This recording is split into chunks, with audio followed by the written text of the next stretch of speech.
Hello everyone, আমার voice শুনতে পারছো? হ্যাঁ স্যার। আজকে তিনটে কাজ করব। কি কি কাজ? একটা, প্রথমত এই মাসের রুটিনটা আমি দিয়ে দেবো, ঠিক আছে?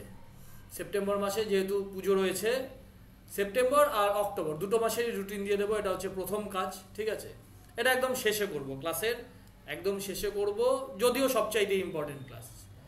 দ্বিতীয় কাজ আজকে কি করব? দ্বিতীয় কাজ করব তোমাদের, আমি শনিবার দিন পড়িয়েছিলাম প্রথম চ্যাপ্টারটা সিম্পল স্ট্রেস ট্রেন, ঠিক আছে? সিম্পল স্ট্রেস ট্রেন অলরেডি তো সিম্পল স্ট্রেস ট্রেনের গেটের প্রিভিয়াস ইয়ারের কোশ্চেন, ঠিক আছে, ইঞ্জিনিয়ারিং সার্ভিসের প্রিভিয়াস ইয়ারের কোশ্চেন সলভ করে দেওয়া হয়েছে। তোমার অলরেডি থিওরি তো আলোচনাই হয়েছে, থিওরি আলোচনা হয়েছে, তারপরে তো ইঞ্জিনিয়ারিং সার্ভিস আর গেটের প্রশ্ন। আমি 21টা পয়েন্টে টোটাল চ্যাপ্টারটাকে ভাগ করেছি, ঠিক আছে? অ্যাকচুয়ালি পরীক্ষা যেই শিডিউল দিয়ে দেবে, ঠিক আছে, তখনই কিন্তু একটু তোমার অনেক স্টুডেন্টের যেটা হয়, তোমার একটা নেগেটিভ থিঙ্কিং মনে হয় যে না, এবার পরীক্ষা দিয়ে হয়তো পারবো না, ঠিক আছে? নেগেটিভ থিঙ্কিং মনে হয়। কিন্তু দেখো, মানে অ্যাসিস্ট্যান্ট ইঞ্জিনিয়ার লেভেলের চাকরি বা জুনিয়র ইঞ্জিনিয়ার লেভেলের চাকরি একজন ক্যান্ডিডেট তার লাইফ স্প্যানে দুবার, ম্যাক্সিমাম হলে তিনবার কিন্তু অ্যাটেম্প করতে পারে, ঠিক আছে? এবার সেই জায়গার থেকে যদি তোমার নার্ভ ফেইলিয়ার, এটাকে নার্ভ ফেইলিয়ার হয় বলা হয়, ঠিক আছে, হয়ে যায়, তাহলে তো খুব মুশকিল। তুমি চাকরিটা পেলে কি চাকরিটা পেলে না, সেটা আলাদা ব্যাপার কিন্তু, ঠিক আছে? হতে পারে এবার জুনিয়র ইঞ্জিনিয়ার পিএসসিতে বহু স্টুডেন্ট আমার কাছে পড়তো।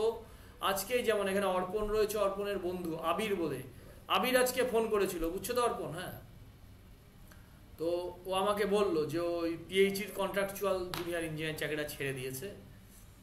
অর্পণ শুনতে পারছে না হয়তো, যাই হোক। তো ও যেমন প্রচুর হ্যাঁ স্যার, হ্যাঁ, শুনতে পাচ্ছি। আমাকে ফোন করেছিল, বললো আপনার সাথে কথা হয়েছে। হ্যাঁ হ্যাঁ হ্যাঁ, ওই পিএইচির জুনিয়র ইঞ্জিনিয়ার চাকরিটা ছেড়ে দিয়েছে, এখন কোথায় একটা চাকরি করে বললো, ঠিক আছে? যাই হোক, তো ও অনেক খেটেছিল, খেটেও পাইনি, ঠিক আছে? ফলে শেষ দিন অবধি টার্গেট রাখতে হবে যে হ্যাঁ, আমি তো চাকরিটা পাবোই, ঠিক আছে? চাকরিটা আমি পাবো, এটা তো পজিটিভলি চাকরিটা আমাকে পেতে হবে, চাকরিটা আমি পাবো। দেখো, যদি তোমার যেভাবে থিওরি কমপ্লিট করিয়েছি, ইঞ্জিনিয়ারিং সার্ভিস গেট করিয়েছি, এবার অ্যাসিস্ট্যান্ট ইঞ্জিনিয়ার প্রিভিয়াস ইয়ারের কোশ্চেন করিয়ে দেবো। অলরেডি হোমওয়ার্ক দেওয়া শুরু করে দিয়েছি তোমার ইয়ের বই থেকে, ওই ইউথ পাবলিকেশনের বই থেকে, ঠিক আছে? ফলে এইটুকুন পড়লে কিন্তু চাকরিটা না পাওয়ার কিছু নাই। কিন্তু সমস্যা হয় স্টুডেন্টরা ভুলে যায়, ঠিক আছে? দেখো, ফেব্রুয়ারির আগে অ্যাসিস্ট্যান্ট ইঞ্জিনিয়ার পিএসসি হচ্ছে না, এটা কিন্তু তোমাদের, কারণ সেপ্টেম্বর চলছে, অক্টোবর কেস মিটতে মিটতে নভেম্বর ধরো হবে, ঠিক আছে? এখন মিটবে না কেস, ঠিক আছে? এবার ডিসেম্বরে অ্যাডভার্টাইজমেন্ট হলে ফেব্রুয়ারি মার্চে পরীক্ষা হবে। এবার এত দিন ধরে এত কিছু তোমরা পড়েছো, সেটা মনে রাখাটা একটা খুব বড় সমস্যা, ঠিক আছে? এত সাবজেক্ট রিভিশন করাটাও একটা সমস্যা। দিনে 6 ঘন্টা সময় যদি না দেওয়া যায়, এত বড় সিলেবাস কিন্তু রিভিশন করা যায় না। তো আমি চেষ্টা করি যে কত রকমভাবে স্টুডেন্টদের তোমার হেল্প করা যেতে পারে। এটা আমি এই এই পদ্ধতিটা এবারই আমি প্রথম নিয়েছি আর কি, এর আগে আমি পড়াইনি কোনোদিন। অ্যাসিস্ট্যান্ট পিএসসির ব্যাচে বলো বা জুনিয়র ইঞ্জিনিয়ার পিএসসির ব্যাচে বলো, এখানে তোমার প্রথম চ্যাপ্টারটা, এই mechanical property and axially loaded member, এই চ্যাপ্টারটাকে আমি টোটাল 21টা পয়েন্টে ভাগ করেছি, ঠিক আছে? 21টা কি 22টা পয়েন্টে ভাগ করেছি, 21টা না 22টা পয়েন্টে ভাগ করেছি। এই 22টা পয়েন্ট যদি তুমি মনে রাখতে পারো, এবং এই 22টা পয়েন্ট মনে রাখতে পারবে, এটুকুন আমি কনফিডেন্ট। আজকে তোমাদের সঙ্গে এই 22টা পয়েন্ট নিয়ে আমি আলোচনা করব। প্রত্যেকটা পয়েন্ট নিয়ে অন্তত 5বার 6বার আলোচনা করেছি। নিউমেরিক্যাল প্রবলেম প্রত্যেকটা পয়েন্টের অন্তত 5টা করে করিয়েছি, ঠিক আছে? এত কিছু তো দেখা সম্ভব না, এখন তুমি আরামসে প্র্যাকটিস করতে পারবে। পরীক্ষার একবার অ্যাডভার্টাইজমেন্ট বেরিয়ে গেলে তুমি এত কিছু প্র্যাকটিস করার সময় পাবে না, ঠিক আছে? তোমাকে তখন এই শর্ট, তোমার যে ডিসকাশনটা আমি করবো, শর্ট ডিসকাশনটা তোমাকে দেখতে হবে। শর্ট ডিসকাশনটা যদি তুমি ভালো করে দেখো, তাহলে দেখবে ধীরে ধীরে ধীরে ধীরে হয়ে গেছে, কোনো অসুবিধা হবে না, ঠিক আছে? এটা করাবো, এটা হচ্ছে দ্বিতীয় নম্বর। তাহলে প্রথম রুটিন তৈরি করে দেবো, ঠিক আছে? এই মাসের এবং আগামী মাসের ডেটগুলোও ফাইনালাইজ করবো, ঠিক আছে? এবং এটা একদম ক্লাসের শেষে করবো, কারণ একদম ক্লাস 2 ঘন্টা 2.5 ঘন্টা বলার পর তো বলতে ইচ্ছা করে না, তখন ফ্রি মাইন্ডে ওটা করে দেবো। এবং থার্ড কাজ হচ্ছে এই principal stress strain. Principal stress strain চ্যাপ্টারটা আমি একমাত্র মোহর সার্কেলটাকে রেকমেন্ড করি, ঠিক আছে। কোনো তোমার পড়তে হবে না, কোনো ফর্মুলা মনে রাখার দরকার নেই, কোনো ক্যালকুলেশন মনে রাখার দরকার নেই, সিম্পল মোহর সার্কেল তুমি ফলো করবে, প্রত্যেকটা কোশ্চেন হয়ে যাবে। অ্যাসিস্ট্যান্ট ইঞ্জিনিয়ার পিএসসিতে খুব ইজি কোশ্চেন দেয়, কিন্তু হ্যাঁ একটা কোশ্চেন পাবে এই জায়গাটা থেকে, ঠিক আছে। ফলে এই প্রিন্সিপাল স্ট্রেস স্ট্রেনকে আমি টোটাল চ্যাপ্টারটাকে 7টা পয়েন্টে আমি ভাগ করেছি, ঠিক আছে।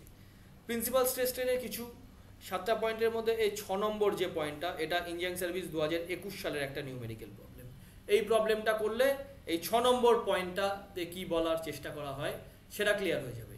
এইভাবে আমি ভাগ করেছি। এরপরে তোমাদের নেক্সট ক্লাসে আমি কিছু প্রবলেম বাকি আছে ইঞ্জিনিয়ারিং সার্ভিস আর গেটের এই প্রিন্সিপাল স্ট্রেস স্ট্রেনের, সেগুলো শেষ করিয়ে দেবো, ঠিক আছে। সেগুলো শেষ করিয়ে দেবো আজকে, সেগুলো হোমওয়ার্ক দেবো, ওগুলো হোমওয়ার্ক দেবো, নিজের আগে চেষ্টা করবে, তারপরে আমি নেক্সট ক্লাসে করিয়ে দেবো। আমার মনে হয় যে এই পদক্ষেপটা যে নিলাম, যে একটা শর্ট ডিসকাশনের মাধ্যমে টোটাল চ্যাপ্টারের মেন পয়েন্টগুলো আলোচনা করে দেওয়া, এটা পরীক্ষার হলে তোমাদের মনে রাখতে সুবিধা হবে, ঠিক আছে। তোমাদের কি মনে হয়? হ্যাঁ স্যার, সুবিধা হবে, সুবিধা হবে না? অনেকটা সুবিধা হবে, ঠিক আছে। দেখো চলো এবার শুরু করি। আমি একদিন এসেছিল তোমার ওই কুণাল একদিন তোমার আমার অফিসে এসেছিল, তো ওর সঙ্গে আমি আলোচনা করবো, বলছে স্যার এখন কি পড়াচ্ছেন, তখন তোমাদের এই mechanical property and axially loaded মেম্বারটা পড়াচ্ছিলাম, ঠিক আছে। ওকে বললাম যে এই চ্যাপ্টারটা পড়াচ্ছি, ও বললো স্যার কি কি টাইপের প্রশ্ন ওখানে আছে, ঠিক আছে। ওর সাথে আলোচনা করতে করতেই আমার মনে হলো, আরে ওকে আমি বলছি কটা টাইপের আছে, ও ধরতে পারছে, তাহলে স্টুডেন্টদের ব্যাচে যদি বলে দিয়ে এই টাইপের প্রশ্ন করে যাও তাহলেই হয়ে যাবে, তাহলে কিন্তু তোমাদের ধরতে সুবিধা হবে। তাহলে এটা হচ্ছে টাইপ 1, ঠিক আছে। টাইপ 1 কিছু স্ট্যান্ডার্ড কেস বা কিছু স্ট্যান্ডার্ড ফর্মুলা, ঠিক আছে, বলতে পারো। ধরো তো প্যান্টটা আমি পিছনে ঝুলিয়ে রেখেছি, এবার দেখছি প্যান্টটাকে আমার অস্বস্তি হচ্ছে, ঠিক আছে, আমি ওটাকে করি, সরাই।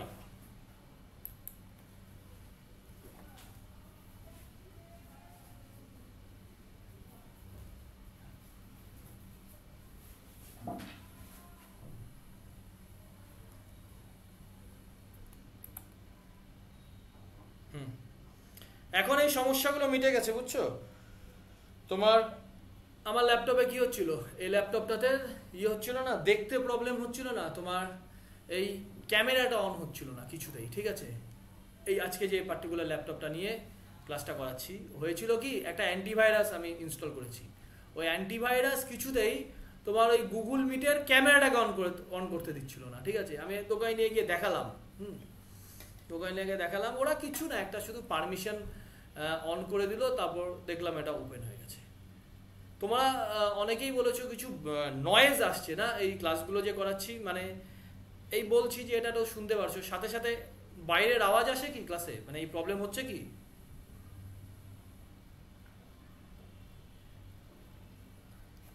না বললে তো আমি বুঝতে পারবো না, ফোনে বলে কি লাভ, ক্লাসে বললে তো আমি বোঝা যায় না। আমিও চেষ্টা করছি যে যতগুলো না, সব ক্লাসে প্রবলেম হয় না, একটা দুটো ক্লাসে মাঝে মাঝে প্রবলেম হয়, যেটা মাঝে প্রবলেম হয় না। আমি চেষ্টা করব, আমি এই হেডফোনটাকে চেঞ্জ করব, ঠিক আছে। হেডফোনটাকে আমি অলরেডি একটা অর্ডার দিয়েছি, একটা JBL এর একটা বড় টাইপের প্রথমে অর্ডার দিইনি, এরকম বড় হেডফোন বলে ঘেমে যায়, তারপরে দেখলাম না, আমি কথা বললাম, ঠিক আছে, JBL এর দোকানে, ওরা বললো যারা কল সেন্টারে যারা চাকরি করে না তারা ওগুলোই ইউজ করে, ফলে নয়েজ ফ্রি, ঠিক আছে, নয়েজ ফ্রি ভালো শোনা যায়। বললাম ঠিক আছে, তাহলে যেহেতু আমি প্রফেশনালভাবে টিউশনি করি, তাই এভাবে পড়লে স্টুডেন্টদের একটু সুবিধা হবে, ঠিক আছে। চলো দেখি এবার শুরু করি, আর গল্প টল্প বাদ দিয়ে।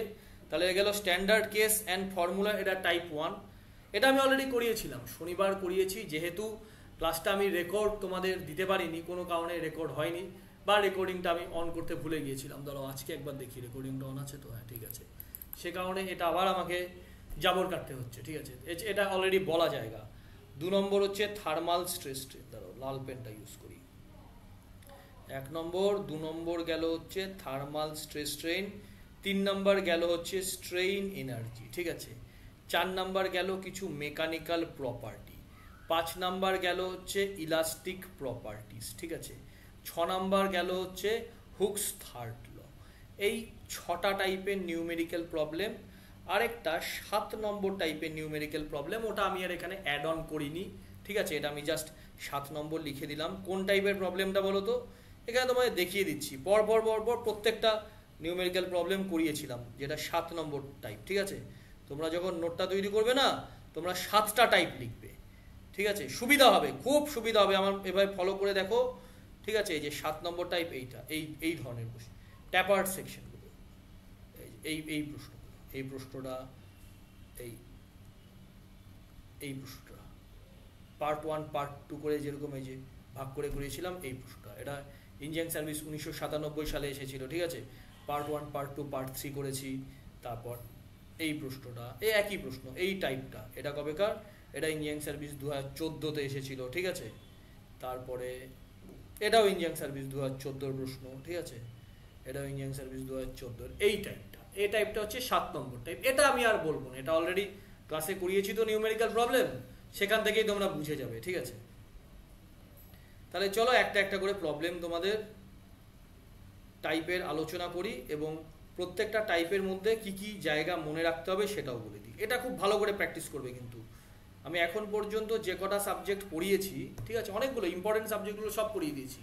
প্রত্যেকটা জায়গা, যেহেতু সময় পেয়ে গেলাম, এরকম শর্ট ডিসকাশনের মাধ্যমে প্রত্যেকটা চ্যাপ্টার আমি শেষ করবো। এখন থেকে তো বলেছি সপ্তাহে একদিন নতুন সাবজেক্ট পড়াবো, ঠিক আছে, একদিন আমি রিভিশন করাবো, ঠিক আছে। এইভাবে আমি চলবো যতদিন পর্যন্ত না পরীক্ষার অ্যাডভার্টাইজমেন্ট দিচ্ছে। তাই দেখো, স্ট্যান্ডার্ড ফর্মুলাতে কি কি মনে রাখবো, একদম পরিষ্কার, একদম পরীক্ষার কোশ্চেন খুলে দেখবে পরিষ্কারভাবে লেখা থাকে, একটা রড রয়েছে যেটা হ্যাঙ্গিং রয়েছে সিলিং থেকে, ঠিক আছে। সেই রডটার এই স্ট্যান্ডার্ড কেসে আমাদের কি কি অ্যাকচুয়ালি বের করতে হয়, এখানে আমাদের ইলংগেশন বা ডেল এল বড় বা ডেল্টা বলো, একই ব্যাপার, ডেল এল বা ডেল্টাটা আমাদের বের করতে হয়, ঠিক আছে। তাহলে এই ডেল এল বা সোম এখন জয়েন করলো না, আমাকে দেখা যাচ্ছে মাঝখানে জয়েন করলে না, এই হ্যাঁ ঠিক আছে, এবার ঠিক আছে। তাহলে ডেল এল বা ডেল্টা তোমার ওটার ফ্রি লংগেশন, ঠিক আছে। এবার এই ফ্রি লংগেশনের অনেকগুলো কেস রয়েছে। তাহলে প্রথম কেসটা কি বললাম, একটা রড রয়েছে, ঠিক আছে, সেই রডটাকে তুমি হ্যাং করে দিয়েছো সিলিং থেকে। এবার ওর সেলফ ওয়েটের জন্য ও কতটা ওর মধ্যে ইলংগেশন, এটা হচ্ছে ফার্স্ট, ঠিক আছে। দ্বিতীয় হচ্ছে ওই পার্টিকুলার রডটা রয়েছে, ওই রডের যেটা ফ্রি এন্ড, ঠিক আছে, সেখানে তুমি পি লোড অ্যাপ্লাই করলে, পি লোড অ্যাপ্লাই করার জন্য তার মধ্যে কত ইলংগেশন আসলো, সেটা দ্বিতীয় ফর্মুলা, ঠিক আছে। দেখো, প্রথম ফর্মুলাটা সেলফ ওয়েটের জন্য ইলংগেশন কত প্রমাণ তো করিয়েছি, এখন বলছি মনে রাখো, WL ডিভাইডেড বাই 2AE, ঠিক আছে। ডাব্লুটা কি, self weight of the material, এটা আমার এই স্ট্যান্ডার্ড কেসের প্রথম ফর্মুলা, ঠিক আছে। ডিফরমেশন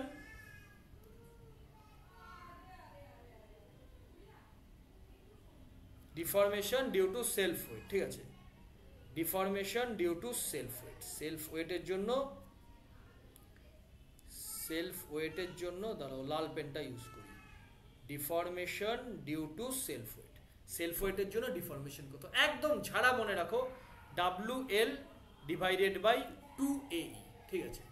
এবার দেখো তো, এটা প্রথম ফর্মুলা গেল। এই প্রথম ফর্মুলাটাকেই একটু চেঞ্জ করে পরীক্ষাটা কিন্তু প্রশ্ন দেয়, কিরকম ভাবে দেয়, W মানে কি, W মানে যেই বারটা রয়েছে তার ওয়েট, তো এবার এটার ওয়েটকে আমি কি করতে পারি, এর ভলিউমকে ইউনিট ওয়েট দিয়ে গুণ করলে আমি এই টোটাল ওয়েটটা পাবো। তাহলে ভলিউম করলাম এরিয়া ইন্টু লেন্থ, একে ইউনিট ওয়েট দিয়ে গুণ করলাম, গামা দিয়ে গুণ করলাম, আমি এই ডাব্লু পেয়ে গেলাম। এই ডাব্লুকে এখানে আমি গামা AL দিয়ে লিখলাম, ব্যাস, আর আমি কিছু করিনি, ঠিক আছে। ইন্টু লেন্থের মতন রয়েছে, নিচে 2AE মতো রয়েছে। এবার আমি কি করলাম, এখানে এই A কেটে দিলাম, তাহলে আমার পড়ে থাকলো gamma L square divided by 2E, এটা আমার সেকেন্ড ফর্মুলা, ঠিক আছে। এটা গেল আমার সেকেন্ড ফর্মুলা, 2 নম্বর ফর্মুলা। এটা গেল প্রথম ফর্মুলা, এটা গেল দ্বিতীয় ফর্মুলা। ফর্মুলাগুলো ভাই আজকের পর, ঠিক আছে, এরা খাতার মধ্যে লিখতে থাকো, প্রত্যেক সপ্তাহে কিন্তু এরকম শর্ট ডিসকাশন হবে টোটাল চ্যাপ্টারের, এটা মনে রাখো, দেখবে পরীক্ষা হলে দারুণ উপকার পাচ্ছ। এবার এই ফর্মুলাটা কি পেলে, ফর্মুলাটা পেলে gamma L square divide by 2E। এখানে কোনো ক্রস সেকশন এরিয়া রয়েছে, আগে তো ছিল, এই A তো ছিল, ঠিক আছে। এবার তুমি তো বলতে পারো যে sir deformation due to self ওয়েটে তো এই ক্রস সেকশন এরিয়া রয়েছে, পরীক্ষা হলে কোশ্চেন দেবে যে এই deformation due to self weight এটা কি ক্রস সেকশনের উপর ডিপেন্ড করে কি ডিপেন্ড করে না? তুমি এই এ দেখে এ মেরে দিলে, ঠিক আছে, ভুল হয়ে গেল। কিন্তু এখানে এই ফর্মুলাটাকে এটাকে তো চেঞ্জ করে এলাম, gamma L square divide by 2e। পরীক্ষা হলে কোশ্চেনে কিন্তু লিখে দেবে ইউনিট ওয়েট, ঠিক আছে, গামা এই টার্মটা দেবে, তারপরেই কিন্তু ক্রস সেকশন দিয়ে জিজ্ঞাসা করবে। তাহলে কি লিখলে? It does not depend upon the cross সেকশনের এরিয়া। সোজা ব্যাপার। দেখো gamma L square by 2e তে কোথাও তোমার ইয়ে নেই, ক্রস সেকশনাল এরিয়া নেই। বোঝা গেল? এই আমার গেল প্রথম পয়েন্ট। এবার চলে আসো দ্বিতীয় পয়েন্ট। দ্বিতীয় পয়েন্টে কি বললাম? দ্বিতীয় পয়েন্টে বললাম deformation due to applied load, ঠিক আছে। এবার তুমি যদি বলো স্যার ছবিটা একবার দেখিয়ে দেন, তো ছবি তো আমি ক্লাসে করিয়েওছি, প্লাস এর ওপর তোমার থিওরি পড়ানোর পাশাপাশি numerical problem, engineering service, GATE প্রত্যেকটা পরীক্ষার করিয়েছি। কিন্তু জায়গাটা দেখাচ্ছি একবার, এই টাইপের এই জায়গাটা, ঠিক আছে, এই জায়গাটা এখানে দেখো deformation due to self weight. Deformation due to self ওয়েটে দেখো এখানেও করিয়েছিলাম gamma L square divide by 2e। এবার এখানে আমি লোড দিয়ে দিলাম, এখানে আমি পি লোডে এটাকে টানছি। তাহলে ফর্মুলাটা কি চেঞ্জ হবে? ফর্মুলা চেঞ্জ হয়ে যাবে। তাহলে কি ছিল? WL ডিভাইড বাই 2a, তো মনে রাখার সুবিধার্থে বলেছিলাম, ঠিক আছে। আচ্ছা দেখো, তাহলে এখানে W ছিল হচ্ছে ইউনিট ওয়েট, ইউনিট ওয়েটের জন্য ইলংগেশন হচ্ছিল। এবার পি ফোর্স, তাহলে পি ফোর্সের জন্য ইলংগেশন হচ্ছে। তাই তুমি কি বলতে পারো? স্যার W জায়গাতে পি চলে আসবে। আমি একদম হাত রেজ করে দিলাম, তোমার সাথে আমি একমত। W জায়গাতে পি চলে এলো, তাহলে স্যার ফর্মুলা এরকম হচ্ছে না, PL ডিভাইড বাই 2a।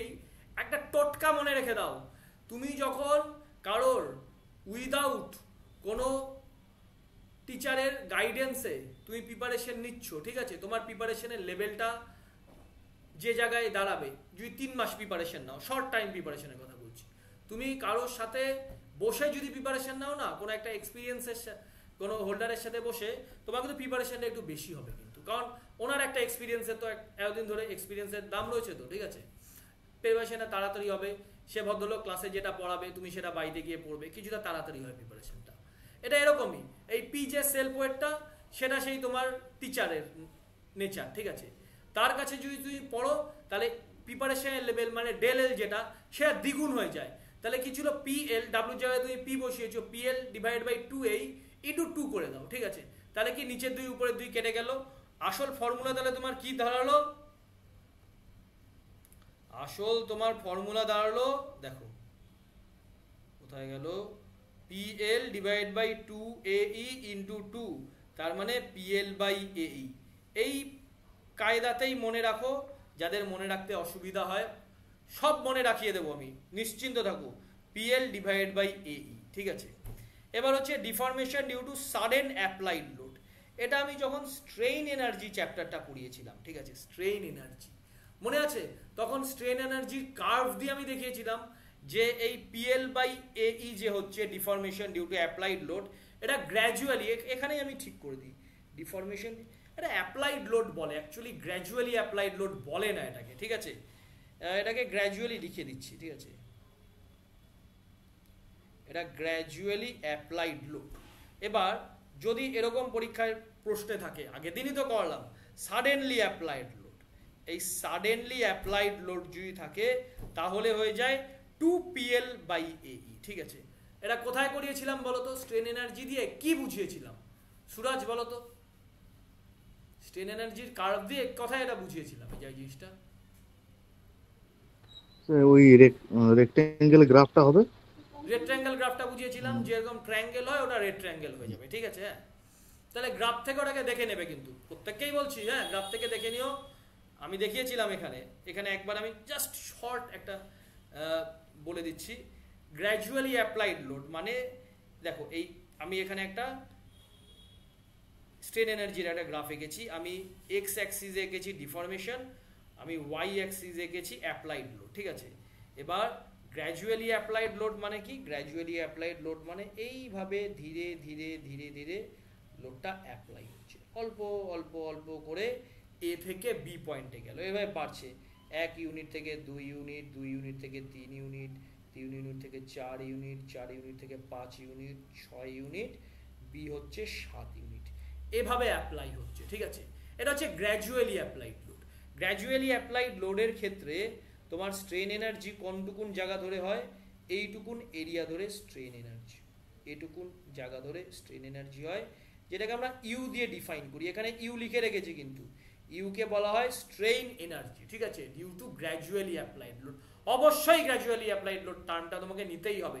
যদি সাডেনলি অ্যাপ্লাইড লোড হয়, স্যার সাডেনলি অ্যাপ্লাইড লোড কি? এই 7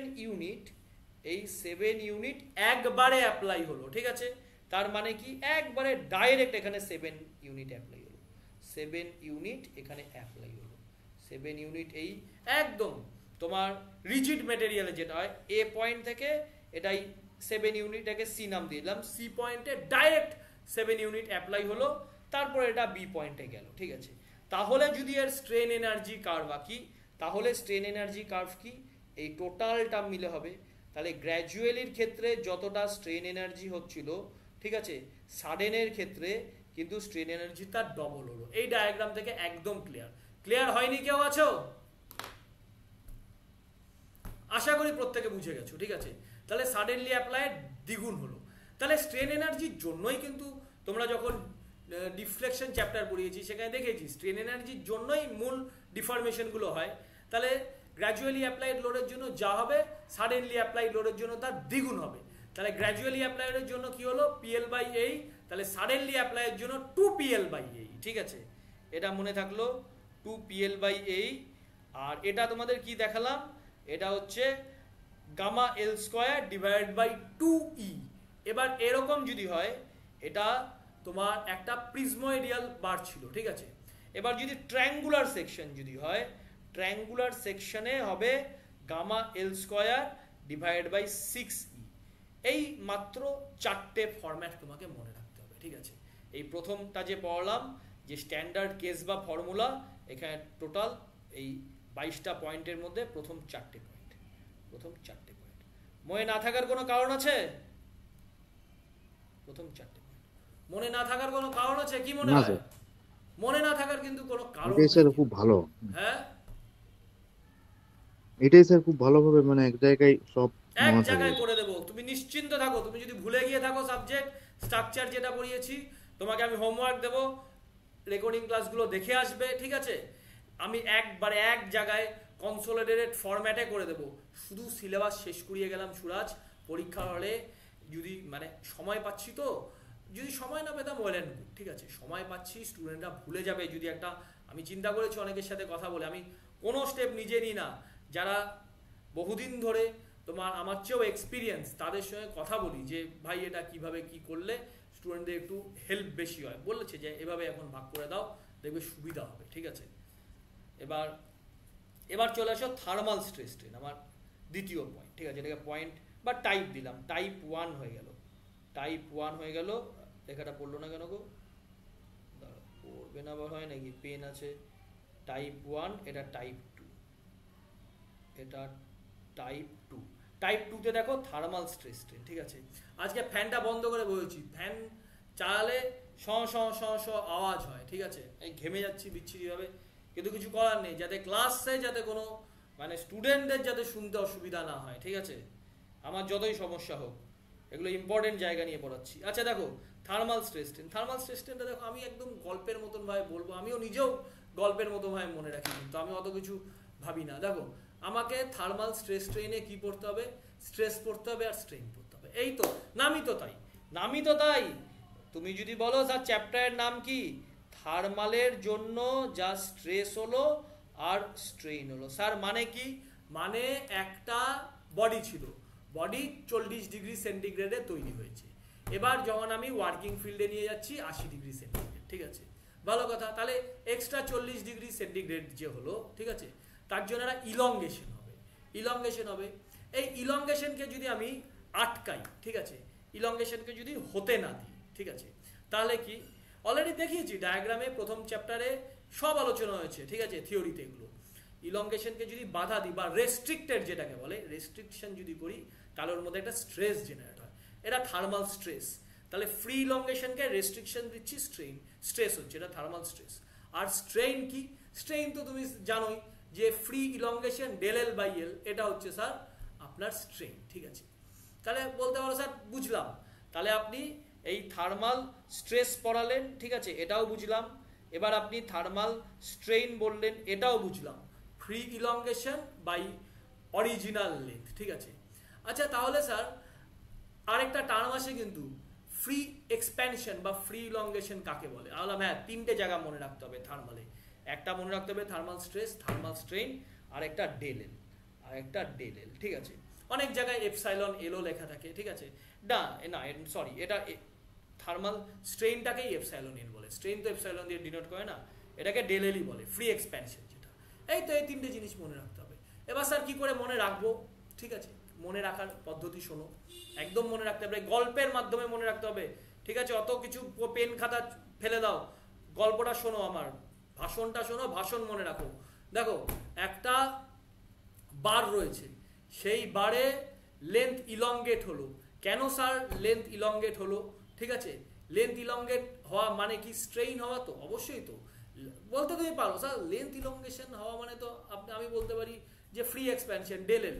আরে থার্মাল স্ট্রেস স্ট্রেন পড়াচ্ছি না, স্ট্রেইন তো হচ্ছে, ডেল এল হলো ভালো কথা, ডেল এল দিয়ে ভাগ করে দেবো, হয়ে গেল স্ট্রেন, ঠিক আছে। এমন কি বড় ব্যাপার? তাহলে ফ্রি এক্সপ্যানশন হচ্ছে, আমি সেখান থেকে একটু ঘুরিয়ে বলছি স্ট্রেইন হচ্ছে, ঠিক আছে। হ্যাঁ স্যার আপনার সাথে আমরা একমত, স্ট্রেইন হচ্ছে। তাহলে স্ট্রেইন কেন হচ্ছে? চেঞ্জ ইন টেম্পারেচারের জন্য স্ট্রেইন হচ্ছে, ঠিক আছে। এবার আমি তোমাদের বললাম এপসাইলন এল, ঠিক আছে, বা স্ট্রেইন তাহলে কেন হচ্ছে? টেম্পারেচারের চেঞ্জের জন্য। এবার এভাবে যদি লিখি, strain is proportional to del T, হলো strain is proportional to del T. তাহলে তুমি বলে স্যার মেনে নিলাম আপনার কথা, আপনি বলছেন স্ট্রেইন, আপনি বলার চেষ্টা করছেন strain is proportional to del T, change in temperature. Del T মানে final temperature minus initial temperature, ঠিক আছে। আলাম ঠিক আছে।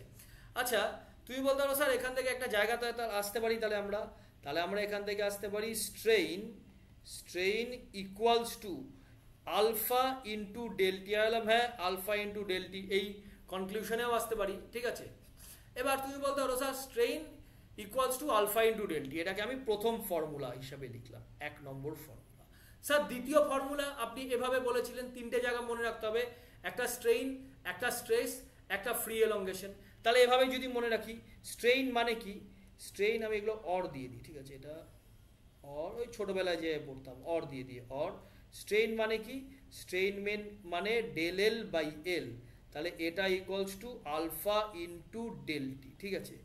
অর ডেল এল মানে কি? ডেল এল মানে ফ্রি এক্সপ্যানশন যেটা, তাহলে এটা হয়ে গেল alpha into del T into L, এটা গেল আমার দ্বিতীয় ফর্মুলা। তাহলে প্রথম ফর্মুলায় আমি দেখাচ্ছি স্ট্রেইনের ভ্যালু, দ্বিতীয় ফর্মুলায় আমি দেখাচ্ছি ফ্রি এক্সপ্যানশনের ভ্যালু। তোমার মনে এবার প্রশ্ন আসছে স্যার এই আলফা জিনিসটা কি? আলফা হচ্ছে কোএফিশিয়েন্ট অফ থার্মাল এক্সপ্যানশন, বিভিন্ন মেটেরিয়াল, ঠিক আছে। স্টিলের ক্ষেত্রে আলফা কত, অ্যালুমিনিয়ামের ক্ষেত্রে আলফা কত, এই ভ্যালুগুলোই মনে রাখতে হবে, ঠিক আছে। এই তো গেল। এবার তুমি বলতে পারো স্যার তাহলে দুটো হলো, একটা স্ট্রেইন হলো, আরেকটা হলো হচ্ছে আপনার ফ্রি ইলংগেশন। তাহলে স্ট্রেস কি করে পাবো? আমি কি তোমাদের শিখিয়েছি? Stress by strain equals to E, ঠিক আছে। তাহলে এখান থেকে আমি লিখতে পারি না, অতএব stress by strain equals to E, তাহলে এখান থেকে stress equals to strain into E, ঠিক আছে। এই ফর্মুলাটাকে কাজে লাগিয়ে এখানে আমি লিখতে পারি না স্ট্রেস ইকুয়ালস টু স্ট্রেইনের ভ্যালু কোথায়? স্ট্রেইনের ভ্যালু 1 নম্বর ফর্মুলায় পেলাম, আলফা ইন্টু ডেল টি, আর এখানে ই দিয়ে গুণ করে দিলাম ইন্টু ই। এই হয়ে গেল আমাদের তৃতীয় ফর্মুলা। আচ্ছা থার্মাল স্ট্রেস স্ট্রেনে তোমার যাই প্রশ্ন দিক না কেন, তুমি এটুকুন শুধু মনে রাখো একটু কষ্ট করে, ঠিক আছে।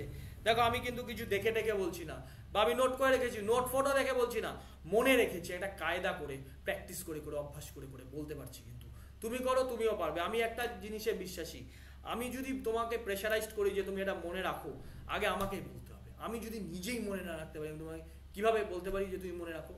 আমি নিজে কিন্তু মনে রেখেছি বলে তোমাকে প্রেশারাইজড করছি। এবার দেখো এই স্ট্যান্ডার্ড কেস আর ফর্মুলা, তুমি যদি বলো স্যার আপনার কি এই স্ট্যান্ডার্ড কেস বা ফর্মুলার প্রত্যেকটা পয়েন্ট মনে আছে? অবশ্যই মনে আছে। WL ডিভাইড বাই 2A, এটা গেল প্রথম।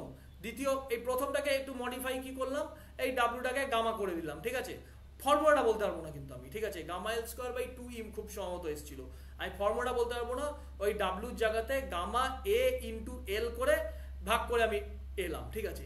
আমি দ্বিতীয় কি বললাম, দ্বিতীয় বললাম যদি পি পয়েন্ট লোড ইউজ করি তাহলে কি বললাম, ডাব্লুর জায়গাতে পি চলে যাবে আর টিউশন টিচার এই জন্য ইন্টু 2 হয়ে যাবে, এটা গেল দ্বিতীয় ফর্মুলা।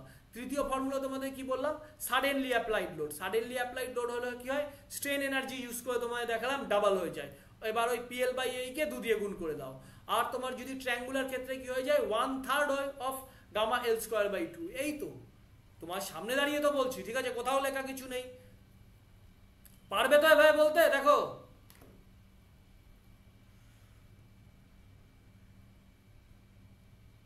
হ্যাঁ স্যার।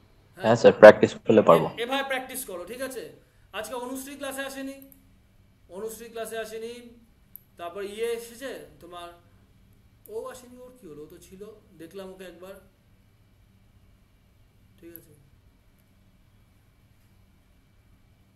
আজকে অনেকেই ক্লাসে আসেনি, আসেনি কি করবো, দেখো ক্লাস তো যদি মনে করে যে, মনে করে না, ক্লাস সবাই দেখে, ঠিক আছে, ক্লাস সবাই দেখে, আমাকে ফোন করে বলে স্যার রেকর্ডিং দেখি ক্লাসে। হ্যাঁ, রেকর্ডিং দেখলে এই ইয়েটা হয় না, তুমি ক্লাস তো পেয়ে যাচ্ছ, তুমি রেকর্ডিং ক্লাস তো ইউটিউবেও পেয়ে যাবে, তাহলে আমার কাছে কেন পয়সা দিয়ে পড়বে? একদম খুব সত্যি কথা বলছি, কিন্তু ফ্রিতে তো পড়াই না, সঙ্গে ক্লাস করলে একটা আবেগের একটা বিনিময় হয়, তাতে অনেক কিছু মনে থাকে, ঠিক আছে। চলো তাহলে এই 5 নম্বর পয়েন্ট, 6 নম্বর পয়েন্ট, 7 নম্বর পয়েন্ট, 3টে পয়েন্ট হয়ে গেল, 5 6 7, 1 2 3 4। হ্যাঁ বলো। বলছি স্যার, আমাদের তো এখানে থার্মাল স্ট্রেঞ্জটা বললাম, টেম্পারেচার তো বাড়ানো হচ্ছে, ওই টেম্পারেচার যদি কমানো হয় মানে কুলড, ওই ক্ষেত্রে স্যার কোশ্চেন যে একটা দেখছিলাম আসছে, কোথায় পাঠিয়ে দেবে কোশ্চেনটা, পাঠিয়ে দেবে আমাকে, ঠিক আছে, পাঠিয়ে দেবে।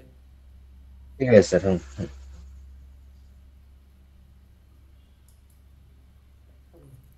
আজকে হোমওয়ার্ক যেটা দিয়েছিলাম করেছো? দেখো হোমওয়ার্কটা করার চেষ্টা করো, পরীক্ষা কিন্তু দূর আছে অনেকটা, সাবজেক্ট ভুলে গেলেও আমি রিভিশন করিয়ে দেবো, ঠিক আছে, কিন্তু হোমওয়ার্কটা যদি না করে আসো। সুশোভন এসেছো তো, সুশোভনের কি খবর? ওই বইটা সুশোভনই আমাকে দিয়েছে সফট কপি, তারপরে আমি আমার বন্ধুকে জিজ্ঞাসা করলাম, ঠিক আছে, ও বললো ওর কাছেও, যাই হোক আমি সুশোভন থেকে পেয়েছি, সুশোভন ওই ইউথ পাবলিকেশনের সফট কপিটা আমাকে দিয়েছিল। সুশোভন দেখে এসেছো ইউথের পড়াগুলো যেগুলো দিয়েছিলাম? দাদা দেখছি, আস্তে আস্তে দেখছি, মানে আমার ঠিকঠাক টাইমও হচ্ছে না, মনে করো যাদবপুরে ক্লাস করতেও হচ্ছে। তুমি না একটা তোমার কথা বলি, এই মুহূর্তে না যাদবপুর এমটেকটা না ফালতু ভর্তি হয়েছে, জানো, বিশ্বাস করো, আমি তো একদম রিয়েল একদম কথা বলি, তুমি খারাপ পেলে খারাপ, ভালো পেলে ভালো, তোমাকে তো তোমার কাছে ভালো খারাপ পাবিয়ে তো আমার লাভ নেই, কারণ তোমার আজকে হাতে একটা সরকারি চাকরি নেই, ঠিক আছে। যাদবপুর থেকে 2 বছর এমটেক করে কি পাবে বলো তো, কি লাভটা আছে? কোনো ক্যাম্পাসিং নেই যাদবপুরে, ঠিক আছে, তাহলে কি লাভটা আছে? এর থেকে তুমি একটা চাকরি করছো, সাথে সাথে সরকারি চাকরির প্রিপারেশনটা ভালো ছিল না? আমার তো দেখো এটা মনে হয়, আমি কিন্তু 1 মিনিটও, আমার ব্যাচে অনেকেই আছে যে আমি সব করেছি চাকরি পাওয়ার পরে, আমাদের সময় তখন স্ট্যাট শিখে চাকরি পাওয়া যাচ্ছিল, ঠিক আছে, আমার অনেক বন্ধুরা আছে স্ট্যাট শিখেছিল, অটোক্যাড শিখেছিল, আমি সরকারি চাকরির পরীক্ষার আগে না জানতাম অটোক্যাড ভালো করে, না স্ট্যাট তো কোনোদিন শিখিনি, কারণ আমার কাছে সম্পূর্ণটাই সময় নষ্ট মনে হতো, ঠিক আছে, এক এবং একমাত্র উদ্দেশ্য সরকারি চাকরি দিতে হবে, এর বাইরে আমি কিছু চিন্তাই করতে পারতাম না কিন্তু আমার সময়, ঠিক আছে। সেজন্য আমি বলি যে এভাবেই পড়ো, মানে একটাই ফোকাস থাকবে, ফোকাস 2টো 3টে হবে না কিন্তু, ঠিক আছে। আজকাল দেখি অনেকে বলে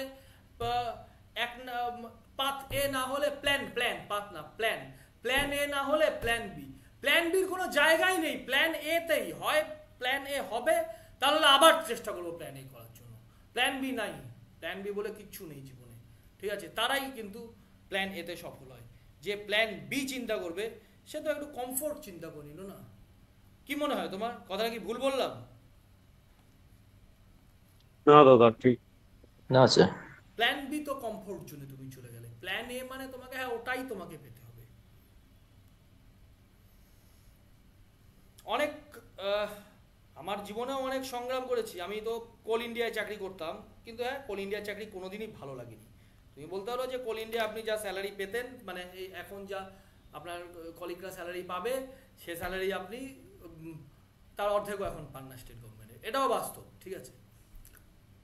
যে কেউ শুনলে বলে যে কোল ইন্ডিয়ার চাকরি কেন ছাড়লো, আমার মোদ্দা কথা পছন্দ হতো না কোল ইন্ডিয়ার চাকরি, ওই পরিবেশে চাকরি করতে পারিনি, ভালো লেগেছিল সে সময় কলকাতায় থাকবো, এখন বহু খেটেছি, ঠিক আছে।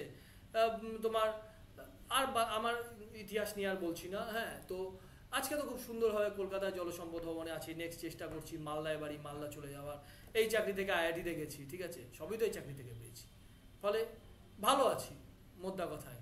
এবার কিন্তু ওই একটা ইয়ে ছিল পিএসসি চাকরি করব, ঠিক আছে, অন্য কিছু থেমে থাকিনি। কিন্তু আমার যে বন্ধুরা কোল ইন্ডিয়া ছিল সে সময়, তারা এখনও ওই জঙ্গলেই পড়ে আছে, কিন্তু এখনও ওই মাইনিংয়ের নিচেই নামছে প্রত্যেক দিন, ঠিক আছে, প্রত্যেক দিন মাইনিংয়ের নিচে নামছে, ভগবান রক্ষা করো করে করেই নামছে কিন্তু, ঠিক আছে, কারণ যে কোনো দিন কিভাবে ধসবে কেউ জানে না, ঠিক আছে। তাহলে আসো চলো এর পরেরটাতে স্ট্রেইন এনার্জি আসি। 8 নম্বর পয়েন্ট মনে রাখার জন্য কি বলেছিলাম দেখো, 8 নম্বর পয়েন্ট মনে রাখার জন্য তোমাদের বলেছিলাম ওই তীর ধনুকের গল্পটা করেছিলাম, ঠিক আছে। স্ট্রেন এনার্জি দেখো একদম সুন্দর হবে, স্ট্রেন এনার্জি পেলেই তীর ধনুকের গল্পটা মনে রাখবে, এছাড়া কোনো উপায় নাই, ঠিক আছে। তীর ধনুকের গল্প কি মাথায়, আমার যেমন মাথায় তীর ধনুকের গল্প আসলেই বাহুবলীতে চলে যাই আমি।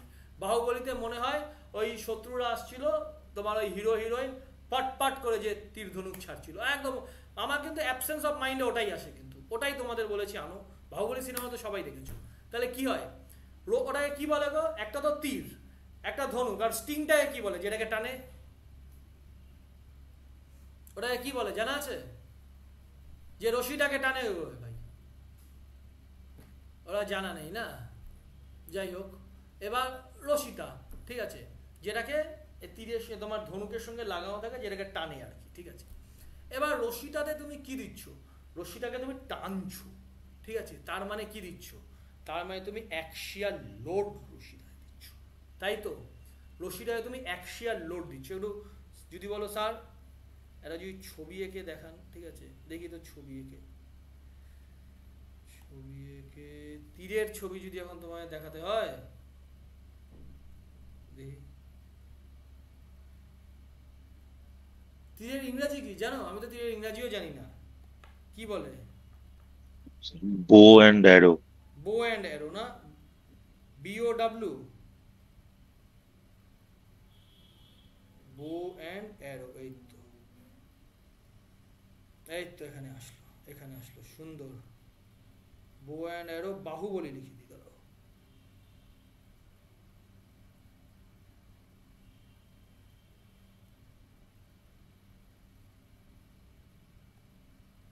বাহুবলী, এই তো আমার এই এটাই আমার মনে পড়তো জানো তো, এইটাই আমার, সেভ করি, এটাকে সেভ দ্য ইমেজ, আমার এই ছবিটাই, এই স্ট্রেন এনার্জি, আমি একটা ছবি মনে রাখতাম, অত কিছু মনে রাখিনি, অত কিছু মনে রাখা যায় না, ঠিক আছে, আমার তো একটু বয়স হয়েছে, ফলে মনে রাখার ক্ষমতা তো ধীরে ধীরে কমছে। একটা পেজ নিয়ে দেখাই এবার এই জায়গাটা, এইভাবে কোনো ছবি দিয়ে দেখাইনি, আজকে যখন রিভিশন হচ্ছে ক্লাসটা, দেখবো আজকে ক্লাসটায় আমার সাউন্ডগুলো রেস্ট্রিকশন হয় কিনা, না খুব ঘেমে যাচ্ছি, বিচ্ছিরি লাগছে একদম বলতে, ঠিক আছে। দেখো এখানে কি হচ্ছে, এখানে ওরা যে ধনুকটা চালাচ্ছে, এটা তোমার এটা তোমার তীরটা, ঠিক আছে, এটা তীর, এটা তীর। এবার এটা কি করছে, এই যে এই রশিটাকে টানছে, কি বলো, হ্যাঁ স্যার এই রশিটাকে টানছে, এও টানছে, এও রশিটাকে টানছে। এভাবে করো, দেখবে মনে থাকবে বেশি দিন। এই রশিটার ইনিশিয়াল লেভেল কোনটা ছিল, এটা ছিল ইনিশিয়াল লেভেল, বেগুনি কালার দিয়ে দেখাই এটাকে, ওটা লাল হয়ে বোঝাচ্ছে, এটা ছিল ইনিশিয়াল লেভেল। তাহলে এটা হচ্ছে এটার ইনিশিয়াল লেভেল, এটা ইনিশিয়াল লেভেল, ঠিক আছে, ইনিশিয়াল লেভেল, এটা হচ্ছে ফাইনাল লেভেল, এটা ফাইনাল লেভেল, ঠিক আছে।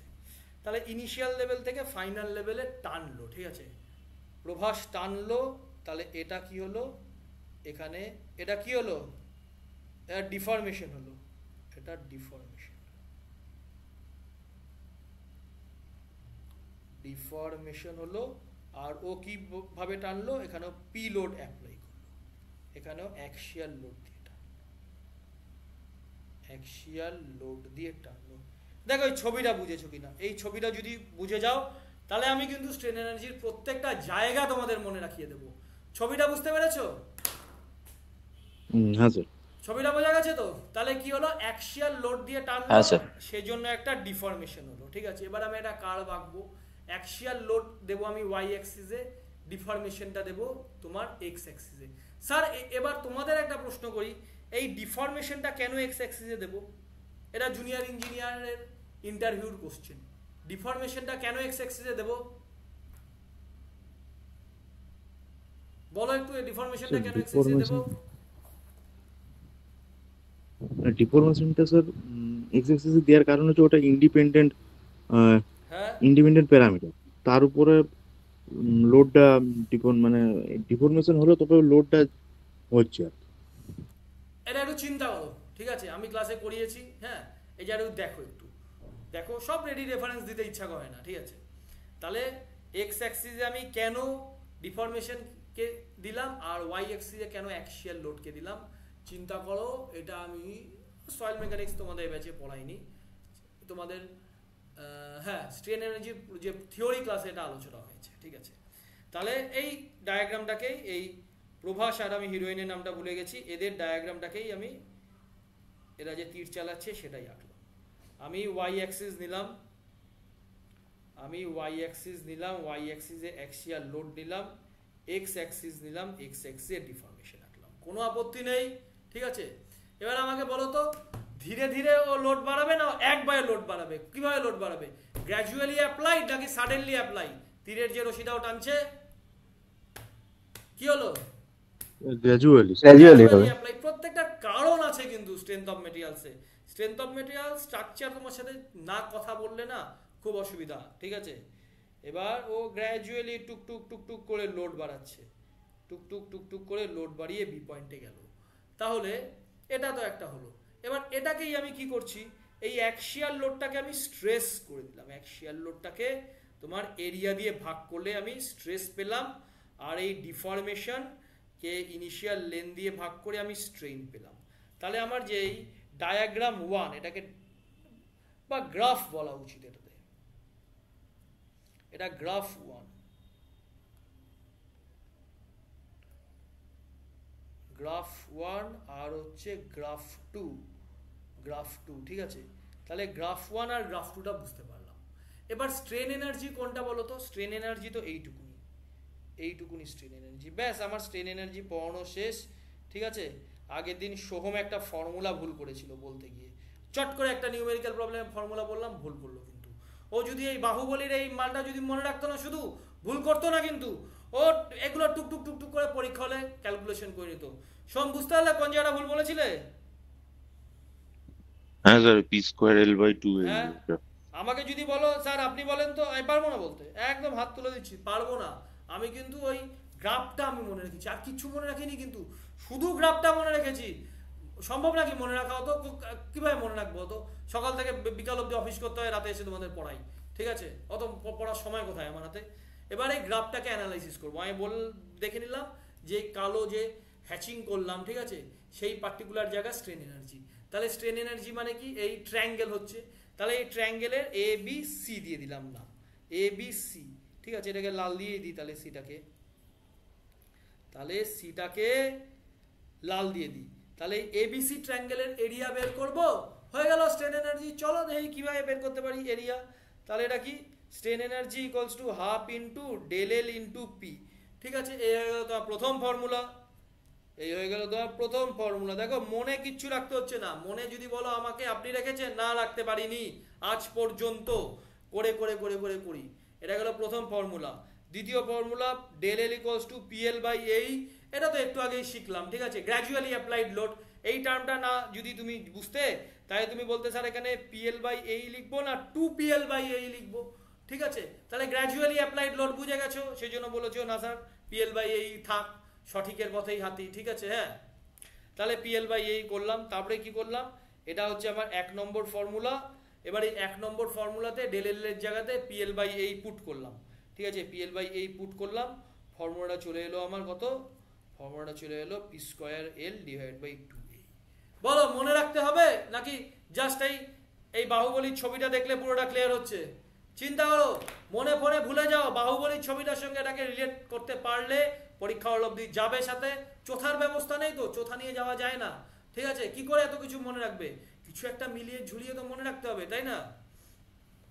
এবার চলে আসো দ্বিতীয়টাতে, তাহলে এটা আমি গ্রাফ 1 কে অ্যানালাইসিস করলাম, এটা আমি এরকম হচ্ছে কেন রে বাবা, এটা আমি গ্রাফ 1, ঠিক আছে, গ্রাফ 1 কে অ্যানালাইসিস করলাম, এটা হচ্ছে গ্রাফ 2 কে অ্যানালাইসিস করলাম, গ্রাফ 2 কে অ্যানালাইসিস করলাম। এটাও তো একই ব্যাপার, তোমার ওখানে কি আছে, এখানে যেমন ভূমি আর উচ্চতা দুটো চেঞ্জ হয়ে গেছে। এখানে ভূমি কি হয়েছে, এখানে ভূমি হয়েছে স্ট্রেইন, আর উচ্চতা কি হয়েছে স্ট্রেস, তাই স্যার তাই হবে। আবার কি হবে, half into stress into strain, ঠিক আছে, half into stress into strain, ঠিক আছে।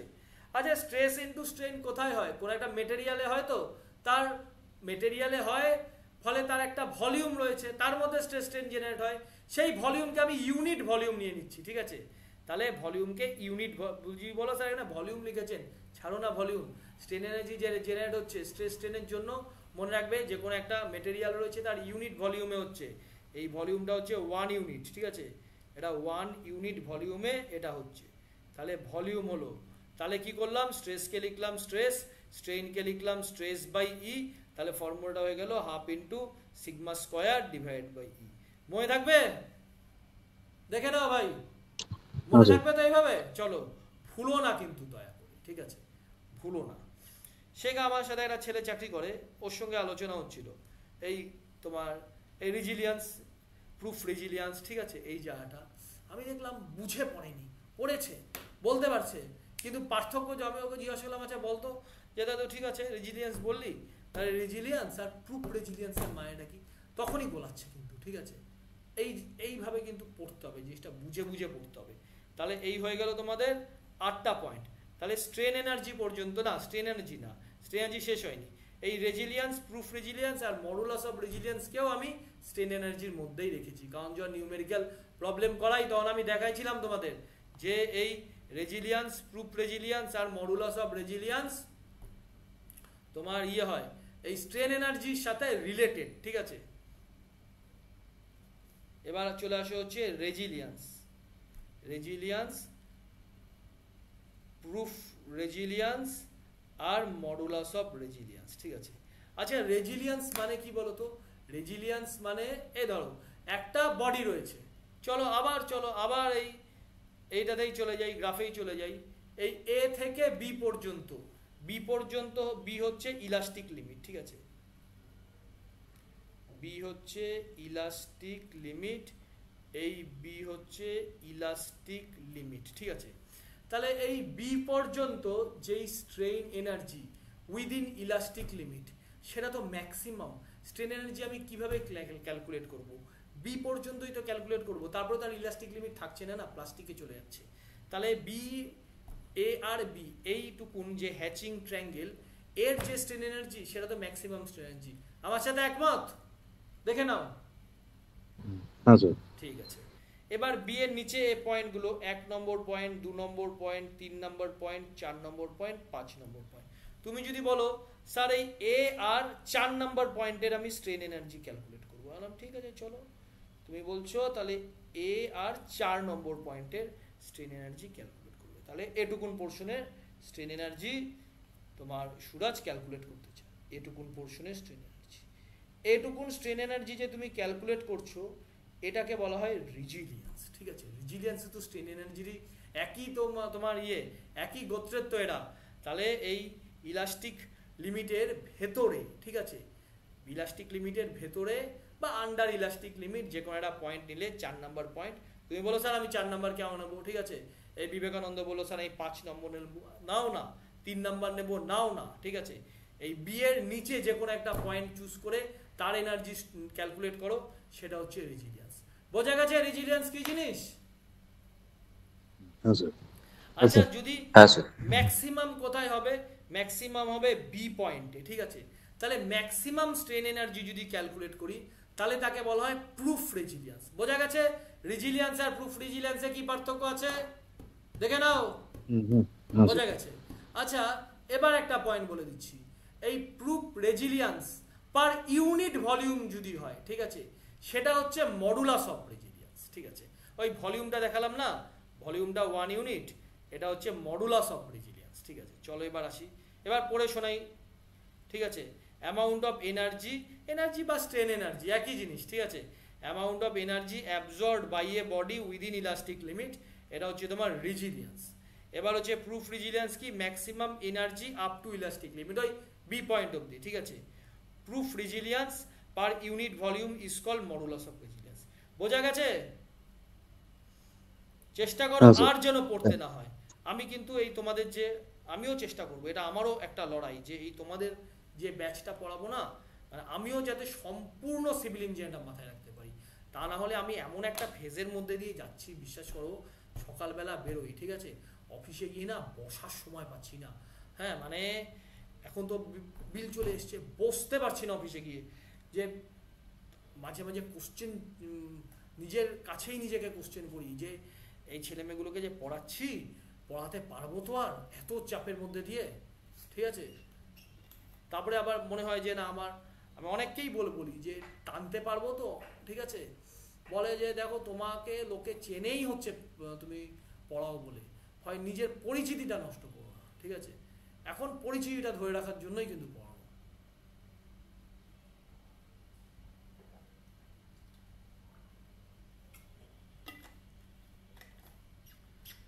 তাহলে এই গেল 11টা পয়েন্ট, তাহলে 22টা পয়েন্টের মধ্যে 11টা পয়েন্ট কমপ্লিট। এই গেল স্ট্রেন এনার্জি, মানে টাইপ 3 শেষ হয়ে গেল। টাইপ 3 শেষ হয়ে গেল। কে কে এসেছে দেখছি মাত্র আজকে 11 জন, লজ্জা লাগে আমার এত কমজন পড়াতে। এবার আসো মেকানিক্যাল প্রপার্টিস, ঠিক আছে? মেকানিক্যাল প্রপার্টিস তোমাদের দেখো ভাই, এই মানে কিন্তু ইঞ্জিনিয়ারিং সার্ভিসের প্রশ্ন করব না সেটা কিন্তু মাথায় রেখো না, কিন্তু ইঞ্জিনিয়ারিং সার্ভিসের প্রশ্ন তোমাকে করতেই হবে। হ্যাঁ, তারপরে এটা, ঠিক আছে, ওটা কিন্তু প্র্যাকটিস করতেই লাগবে। এটা একবার দেখে নেবে, দেখবে অনেক সুন্দরভাবে। আজকে তো গল্প করে পড়াচ্ছি, 1 ঘন্টা ক্লাস হয়ে গেল, প্রায় ধরো 15 মিনিট গল্পই করেছি তোমাদের সাথে। ফলে এফেক্টিভলি এটা রিভিশন করতে খাতায় যখন নোট করে নেবে না, 10 মিনিট সময় লাগবে না এক একটা চ্যাপ্টার। 1 ঘন্টার মধ্যে স্ট্রেন এনার্জি তোমার রিভিশন হয়ে যাবে। তাহলে এই গেল। এবং আমার গলার আওয়াজটা মনে রেখে করার চেষ্টা করবে। আমি ডিকেডি স্যারের কাছে পড়তাম, আমি একদম মনে রাখতাম যে স্যার কিভাবে কোন বডি ল্যাঙ্গুয়েজে জিনিসটা বলেছে, কারণ একটা সিভিল ইঞ্জিনিয়ারিং বোঝানোটা আমি তোমাকে সব বুঝিয়ে দেবো, চ্যালেঞ্জ মনে রাখাটা, ঠিক আছে, আর কিছু চ্যালেঞ্জ না। এবার হচ্ছে এন্ডুরেন্স লিমিট। এন্ডুরেন্স লিমিট কাকে বলে? আচ্ছা এন্ডুরেন্স লিমিট বলো, এটা তো বুঝিয়েছিলাম 12 নম্বর পয়েন্টে। এন্ডুরেন্স লিমিট কাকে বলে বলো, এটা নিজের আগে বলো, আমি তো অনেকক্ষণ ধরে বকর করছি। মানে যে লিমিটের নিচে স্ট্রেস দিলে ম্যাটেরিয়ালের মধ্যে কোনো ফেলিয়ার আসবে না, মানে রিপিটেড স্ট্রেস দিলে, আর যে লিমিটের উপরে চলে গেলে তখন রিপিটেড স্ট্রেস দিলে ফ্যাটিক চলে আসবে। একদম গল্পটা কিভাবে বলেছিলাম? গল্পটা বলেছিলাম যে আমার এই হাত নিলাম, আমার মেয়ে যদি এসে টুকটু অল্প অল্প অল্প অল্প করে যদি মারে, ঠিক আছে, ধরো 100 বার মারলো, হ্যাঁ 100 বার আমার মেয়ে মারলো, ব্যথা লাগবে না, আমি সুন্দরভাবে দাঁড়িয়ে আছি। এই গল্পটা আগে শোনো, ঠিক আছে? আর মেয়ে এরকম 100 বার টুক করে মারলো, আমার লাগবেই না। এবার আমার বন্ধু চলে এলো, হেমন্ত চলে এলো, ও গায়ের জোরে মারা শুরু করছে, ও 10 বার মারলেই আমার হাত ফুলে যাবে, ঠিক আছে? পার্থক্যটা কি হলো? আমার মেয়ে মারছে, একটা বাচ্চা মেয়ে, 3 বছরের বাচ্চা, অল্প করে মারছে, একটা স্ট্রেসের নিচে স্ট্রেস দিচ্ছে, ফলে আমার হাতের ফেইলিয়ার হচ্ছে না। এবার আমার বন্ধু যখন মারছে, আমার হাত ফুলে যাবে 10টাতেই, কারণ কি, ও স্ট্রেসের ওপরে মারছে, একটা আমার সহ্য শক্তির ওপরেও মারছে। তাহলে সহ্য শক্তিটা এখানে লিমিট, ঠিক আছে? তাহলে এন্ডুরেন্স লিমিট ওই সহ্য শক্তিটা, সোজা কথা। Endurance limit is the limiting value of stress below which no fatigue failure will occur, একদম এটাই জানতে হবে, ঠিক আছে? তাহলে endurance limit is the limit of stress, ঠিক আছে, below which no fatigue failure will occur, ব্যাস হয়ে গেল, এটার মধ্যে এমন কোনো হাতি ঘোড়া কিছু নেই। কারণ দাগগুলো সব টেরা বেঁকা দাগ হলো কেন, যাই হোক বক্স করে করেই লিখে দিই। Is the limiting state below which no fatigue failure will occur, ঠিক আছে। চলো এবার গেল স্টিফনেস দিয়ে আগের দিন একটা অঙ্ক করালাম না গো, স্টিফনেস দিয়ে কে ইন্টু ডেল্টা দিয়ে এই kilonewton per metre, millimetre একে মিলিমিটার দিয়ে গুণ করলাম, দেখি তো আগের দিনে একটা অঙ্ক করিয়েছি কিন্তু গেটের একটা অঙ্ক করিয়েছিলাম না আগের দিন।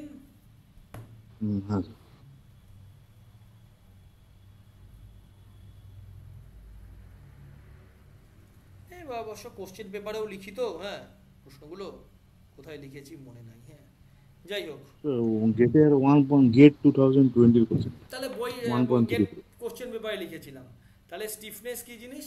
স্টিফনেস হচ্ছে এমন একটা প্রপার্টি, ঠিক আছে, যেই প্রপার্টিটা মেটেরিয়ালের ইলংগেশনকে বাধা দেয়। এতক্ষণ তো মেটেরিয়ালের ইলংগেশন পড়লাম, এবার মেটেরিয়ালের ইলংগেশনকে বাধা দেয় এমন একটা প্রপার্টি, ঠিক আছে। তাহলে এটা হচ্ছে stiffness is the property of material which enable material to resist deformation. এই হয়ে গেল তোমার স্টিফনেস। এবার চলে আসো, বলেছিলাম স্টিফনেস এই কিলো নিউটন লোড, এটা কে হচ্ছে coefficient of stiffness into delta, K kilonewton by millimetre, এই ডেল্টা হচ্ছে মিলিমিটার, এই কিলো নিউটন মিলিমিটার কেটে যাবে, লোডের ইউনিটও কিলো নিউটন, এটাও কিলো নিউটন। তাহলে লেফট হ্যান্ড সাইড আর রাইট হ্যান্ড সাইড ম্যাচ করে গেল, ঠিক আছে। তাহলে এই গেল 13 নম্বর পয়েন্ট। এবার আসো 14 নম্বর পয়েন্ট, মোস্ট ইম্পর্টেন্ট প্রপার্টির মধ্যে আমার মনে হয়েছে এটা দারুণ ইম্পর্টেন্ট, ডাকটিলিটিটা পড়িয়েওছি, মানে অনেক লোককে দেখেছি ডাকটিলিটি নিয়ে বিভিন্ন সমস্যা আছে, বলি একটু গুছিয়ে বলি। আচ্ছা বলো তো একটা জিনিস, যে বলে যে হাড় ক্ষয়ে যায় বড় হলে বা বুড়ো হলে, সাধারণত মহিলাদের ক্ষেত্রে এটা হয়, শুনেছ?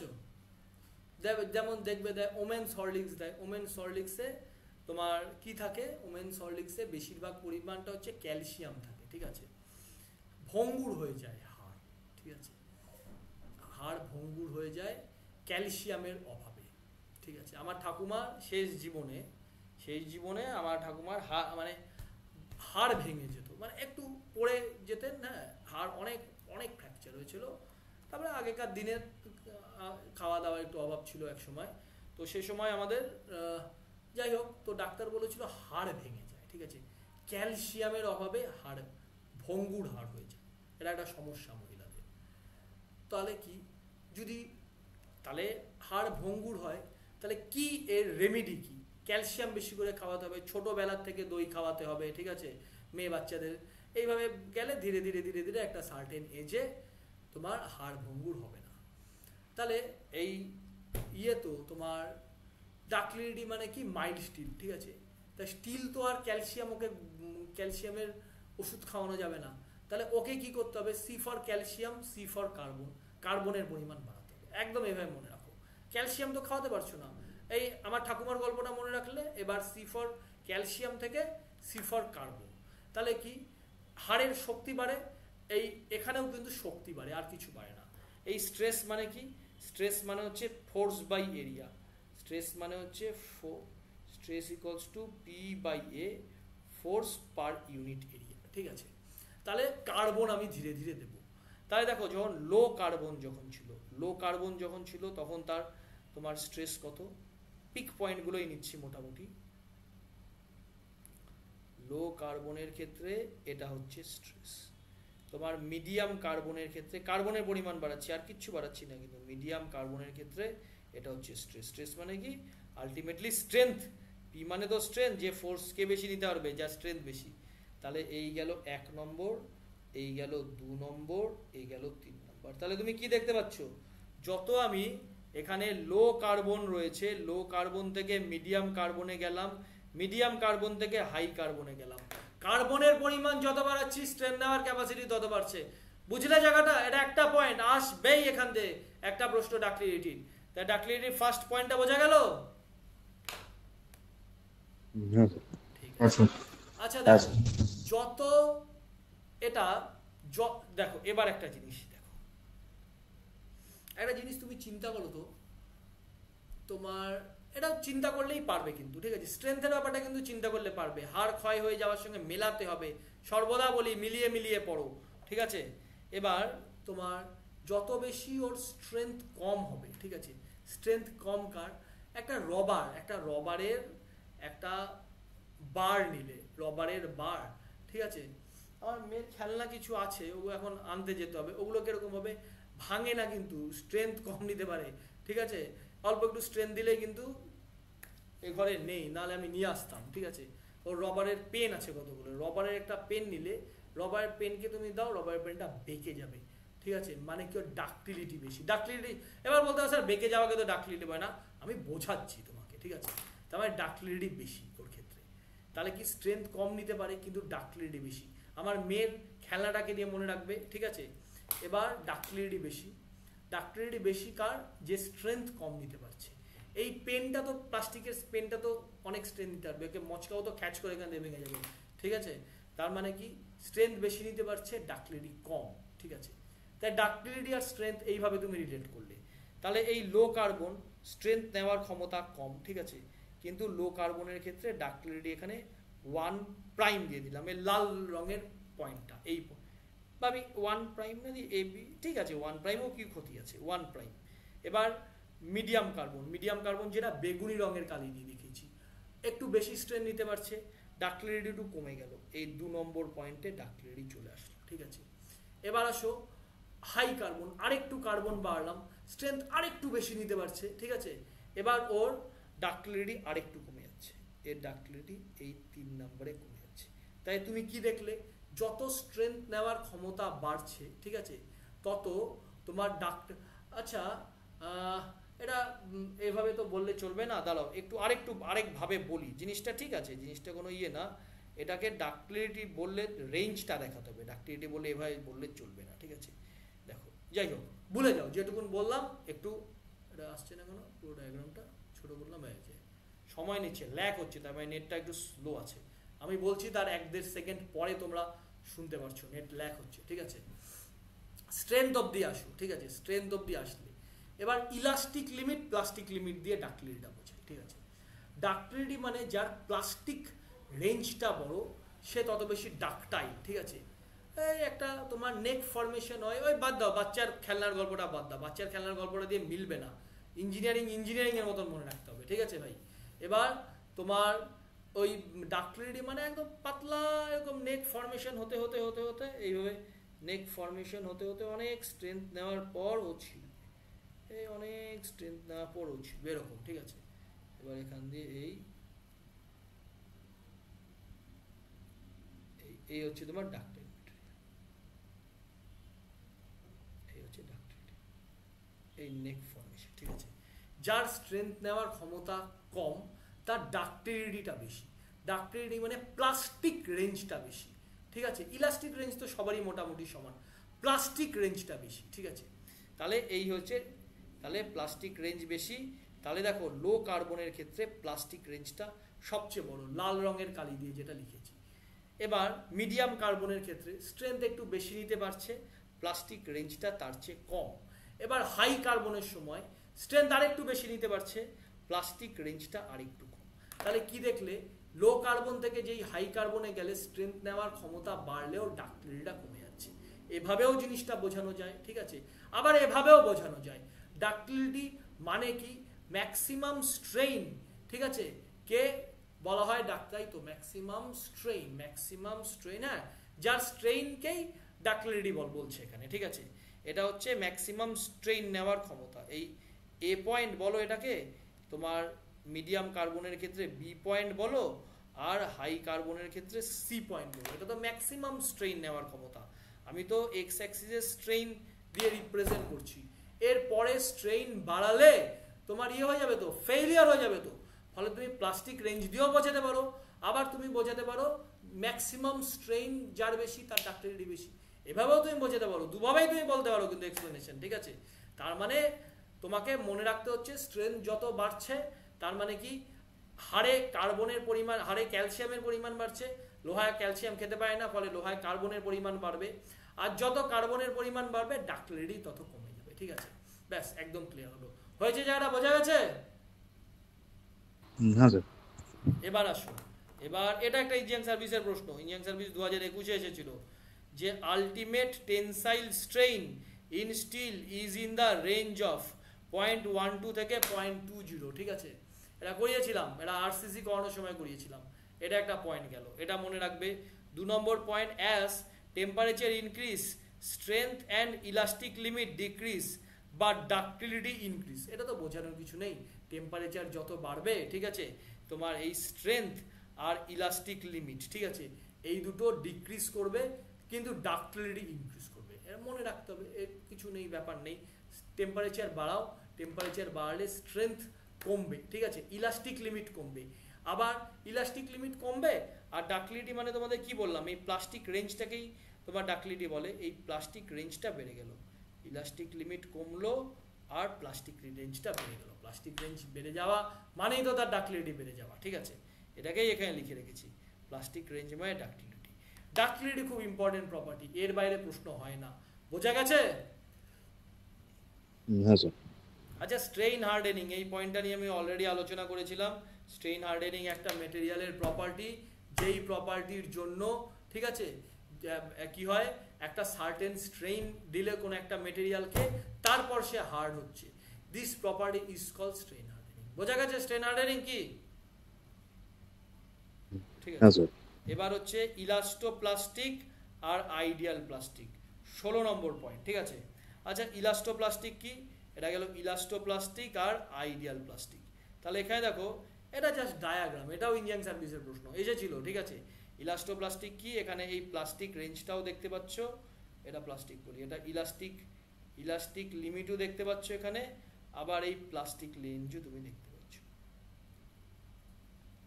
ইলাস্টিকও দেখতে পাচ্ছ, আবার প্লাস্টিক জায়গাও দেখতে পাচ্ছ। এই জন্য এটা ইলাস্টোপ্লাস্টিক আর প্লাস্টিক। এটা তোমার কিছু করার নেই, এটা তোমাকে মনে রাখতে হবে, ঠিক আছে? প্লাস্টিক ডায়াগ্রামটা না মনে রাখারও কিছু নেই, ঠিক আছে? এবার মনে থাকবে। এবার modulus of elasticity, modulus of elasticity গেল 18 নম্বর পয়েন্ট। দেখো 18 নম্বর পয়েন্টে চলে এলাম, কাছাকাছি চলে এসেছি। তো মনে রাখার জন্য কিন্তু যথেষ্ট মানে ভালোভাবে প্র্যাকটিস করো, দেখবে শনিবার তুমিও যাতে এরভাবে বলতে পারো, ঠিক আছে? তাহলে ইয়াংস মডুলাস বা মডুলাস অফ ইলাস্টিসিটি, একটা হচ্ছে শেয়ার মডুলাস বা মডুলাস অফ রিজিডিটি, আর ভলিউমেট্রিক মডুলাস অফ ইলাস্টিসিটি বা bulk modulus of elasticity. Young's মডুলাসকে বলা হয় ই, শেয়ার মডুলাসকে সিএনজি দ্বারা দেখানো যায়, আর ভলিউমেট্রিক মডুলাস অফ ইলাস্টিসিটি বা বাল্ক মডুলাস অফ ইলাস্টিসিটিকে কে দ্বারা ডিফাইন করা হয়, ঠিক আছে? এটা তুমি জানলে। এখান থেকে আরও প্রশ্ন হয় যে এই ইয়াংস মডুলাস কাকে বলে, আগের দিন ধরেছিলাম, কেউ বলতে পারেনি, ঠিক আছে? এটা হচ্ছে normal stress to normal strain, এটা হচ্ছে Young's modulus of elasticity. Shear modulus of elasticity বা মডুলাস অফ রিজিডিটি, এটা কি? Shear stress by shear strain, কিছুই না, shear stress to shear strain. আর ভলিউমেট্রিক মডুলাস অফ ইলাস্টিসিটি বা বাল্ক মডুলাস অফ ইলাস্টিসিটি কি? Volumetric stress by volumetric strain. এটা মনে রাখলে ই, সিএনজি, সিএনজি তো এখন জানো এই গাড়ির সাথে রিলেটেড সিএনজি। এই 2 নম্বর পয়েন্টটা মানে শেয়ার মডুলাস অফ ইলাস্টিসিটি, একে সি দিয়েও বলা হয়, এন দিয়েও বলা হয়, জি দিয়েও বলা হয়। 1 নম্বরটা হচ্ছে মডুলাস অফ ইলাস্টিসিটি, আর 3 নম্বরটা হচ্ছে ভলিউমেট্রিক মডুলাস অফ ইলাস্টিসিটি। এটা মনে রাখলে এবার এর ওপর এটা কত নম্বর পয়েন্ট? এটা মনে হয় তোমাদের 1 নম্বর গেল জেনারেল ফর্মুলা, 2 নম্বর গেল থার্মাল, 3 নম্বর গেল হচ্ছে তোমাদের স্ট্রেন এনার্জি আর হচ্ছে রেজিলিয়েন্স, 4 নম্বর গেল হচ্ছে প্রপার্টি, এটা হচ্ছে 5 নম্বর। 5 নম্বরে তোমাদের ইয়েটা দেখে নিই একবার, এই 5 নম্বর হচ্ছে ইলাস্টিক প্রপার্টি, ঠিক আছে? এখান দিয়ে কি আসে বলতো, এদের রিলেশনশিপ গুলো আসে। এই ই কি জিনিস? তোমার সিএনজি, আর ওদিকে তোমার ভি, ই সিএনজি কে, ভি কেন বলছি, কে, ঠিক আছে? আরেকটা রয়েছে মিউ, মিউ মানে Poisson's ratio, lateral strain by longitudinal strain, Poisson's ratio, ঠিক আছে? এই তোমার 4টে জিনিসের মধ্যে ইন্টার রিলেশনশিপ আসে, বহুবার আমি শাউট করেছি। 4টা রিলেশনই আমাকে বলো পরপর, বলো কি হবে বলো। Sir, E is equal to 2G into 1 plus mu.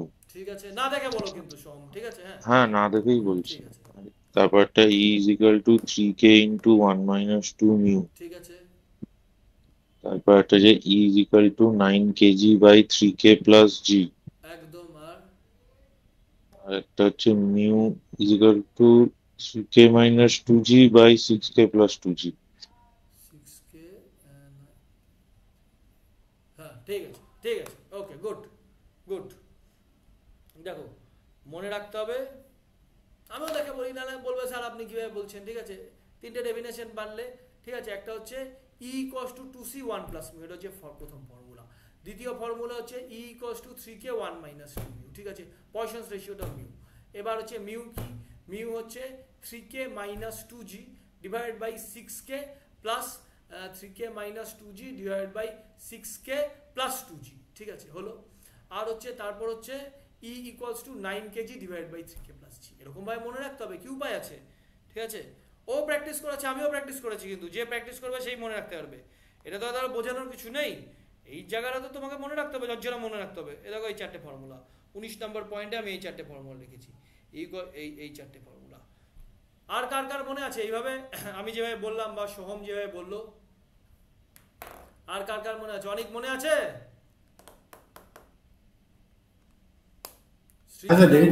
হ্যাঁ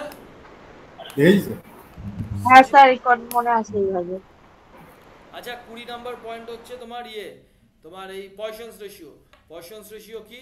Poisson's ratio lateral strain by longitudinal strain, ঠিক আছে। এর মিনিমাম ভ্যালু কত? -1 থেকে 0.5, ঠিক আছে। এখানে মিউ মানে কি? মিউ হচ্ছে 1/m, মিউ হচ্ছে 1/m, এম কি? ES by EC. ব্যাস এইটুকুন তো মনে রাখার ব্যাপার আছে রে ভাই, মনে রাখতে পারবে। এবার এই জায়গাটা আবার ব্যাপার, এই পয়সন্স রেশিও আমরা ইঞ্জিনিয়ারিং সার্ভিসের প্রশ্ন করতে গিয়ে দেখেছি, আবার সরিয়ে দিলাম। আমিও দেখবো না, তোমরাও দেখবে না। এবার পরপর মেটেরিয়ালগুলোর নাম বলো। ইঞ্জিনিয়ারিং সার্ভিসের প্রশ্ন করা দিয়ে করিয়েছি, কি কি মেটেরিয়ালের পয়সন্স রেশিও মনে রাখতে হবে বলো বলো। সুরজ বলো। So aluminium, copper, cast iron. দেখো সিকোয়েন্স হারিয়ে ফেললেই আর মনে থাকবে না। Aluminium, brass, bronze, cast iron, concrete, copper, steel, stainless steel, wrought iron. সিকোয়েন্সে মনে রাখতে হবে, ঠিক আছে। A for aluminium, B for brass, bronze, C for cast iron, concrete, copper, ঠিক আছে। তারপর হচ্ছে steel, stainless steel, wrought iron. এইভাবে মনে রাখতে হবে। ভ্যালুগুলো কি কি? সবার আগে পয়েন্ট আছে, কিন্তু গোটা ওয়ার্ডটা মাথা বেশি ক্যাচ করে, ঠিক আছে। 33, 34, 35, ঠিক আছে। 33, 34, 35, তারপর হচ্ছে 27, 20, 27, বলছি দাঁড়াও, 33, 34, 35, আমি ভুলে গেলাম নাকি? হতে পারে ভুলে গেলাম, তোমার থেকে তো বয়স বড় আমার, ঠিক আছে। দাঁড়াও একটু মনে করে দাও, অত সহজে আমি হাল ছাড়ি না। 33, 34, 35, 27, 20, 27, 20, 35, হ্যাঁ 27, 20, 35, 27, 20, 35, 28, 30, 27। দেখো দেখো একদম গল্প করে করে আমাকে মনে রাখতে হবে এগুলো। 33, 34, 35 তিনটা করে করে মনে রাখি না, এর থেকে তো বেশি মনে রাখা যায় না। 27, 20, 35, ঠিক আছে। 27, 20, 35, 28, 30, 27। আমি বললাম না, আমি যদি না মনে রাখতে পারি, আমি তোমাকে কিভাবে প্রেশারাইজড করতে পারি যে তুমি মনে রাখো? সম্ভবই তো না। নিজেকে তোমাকে মনে রাখতে হবে রে ভাই, তারপরে তো। এবার চলে আসো হচ্ছে এর পরের পয়েন্টটায়, ঠিক আছে। এই গেল আমার 20টা পয়েন্ট গেল, প্রথম 20টা পয়েন্ট। দাও প্রথম 20টা পয়েন্ট তোমাদের কি মনে হয়? ইঞ্জিনিয়ারিং সার্ভিস আর গেট তো করালাম, প্রথম 20টা পয়েন্ট মনে যদি রাখি এভাবে সলভ হবে? এর বাইরে খুব একটা কোশ্চেন আসছে? কি মনে হলো নিজেদের পড়ে? ঠিক আছে, হ্যাঁ স্যার হবে। হ্যাঁ এবার আসো হচ্ছে এই জায়গাটা আমি তোমাদের পড়িয়েছিলাম 21 নম্বর পয়েন্টটা, ঠিক আছে। এই epsilon X, epsilon Y, epsilon Z, ঠিক আছে। এই জায়গাটাতে পড়িয়েছিলাম, দেখো এই জায়গাটাতে পড়িয়েছিলাম।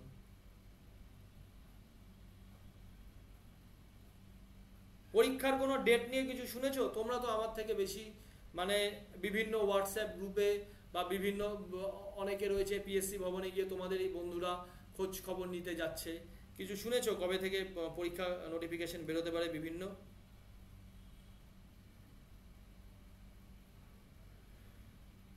না স্যার এরকম তো কিছু শোনা যাচ্ছে না। শোনা যাচ্ছে না না? দেখো এখানে আমি তোমাদের না। শিখিয়েছিলাম, এখানে এই স্ট্রেস, এই strain in X direction, strain in Y direction, strain in Z direction, এখানে এই চারটাকেই আমি পরপর লিখে রেখেছি, ঠিক আছে। এটুকুন জায়গাকেই পরপর লিখে রেখেছি। এখানে একটা নিউমেরিক্যাল প্রশ্ন, এই সোহম বলেছিল, সোহমের বলা কিন্তু এই প্রশ্নটা আমি একটা অন্যভাবে সলভ করতাম, সোহম এইভাবে বললো স্যার এইভাবে সলভ করুন, ঠিক আছে এইভাবে সলভ করুন তাহলে সুবিধা হবে, মনে আছে সোহম? এটা আমি এভাবে চিন্তা করে উঠতে পারিনি, সেটা হ্যাঁ স্যার।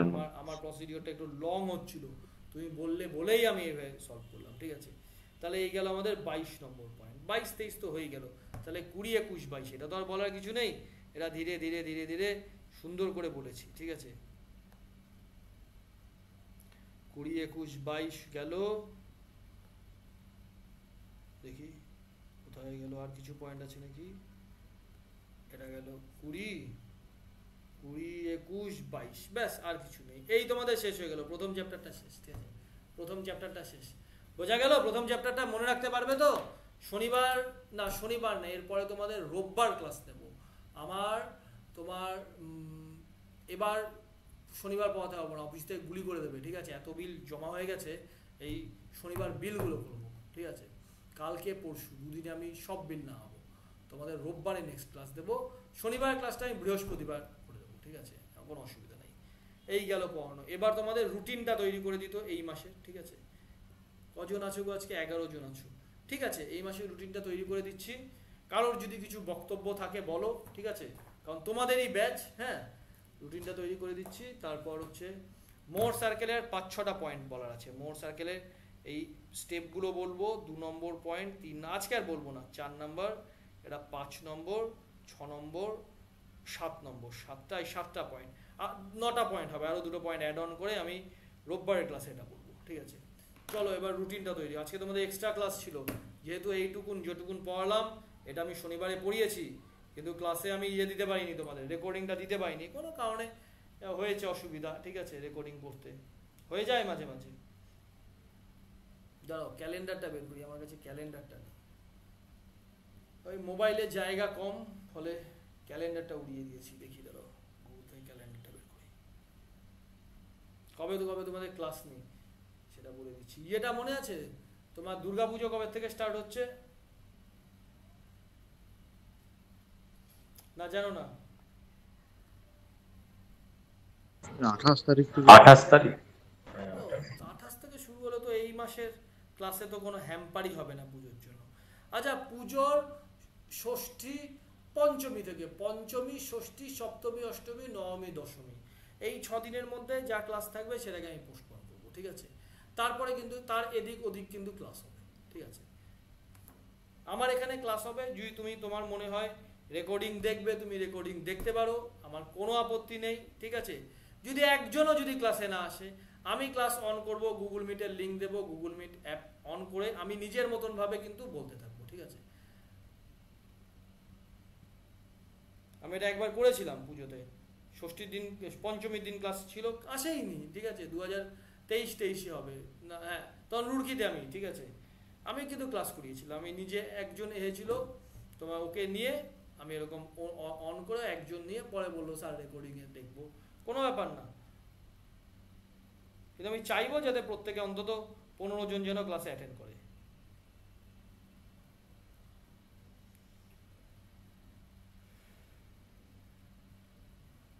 ক্যালেন্ডারটা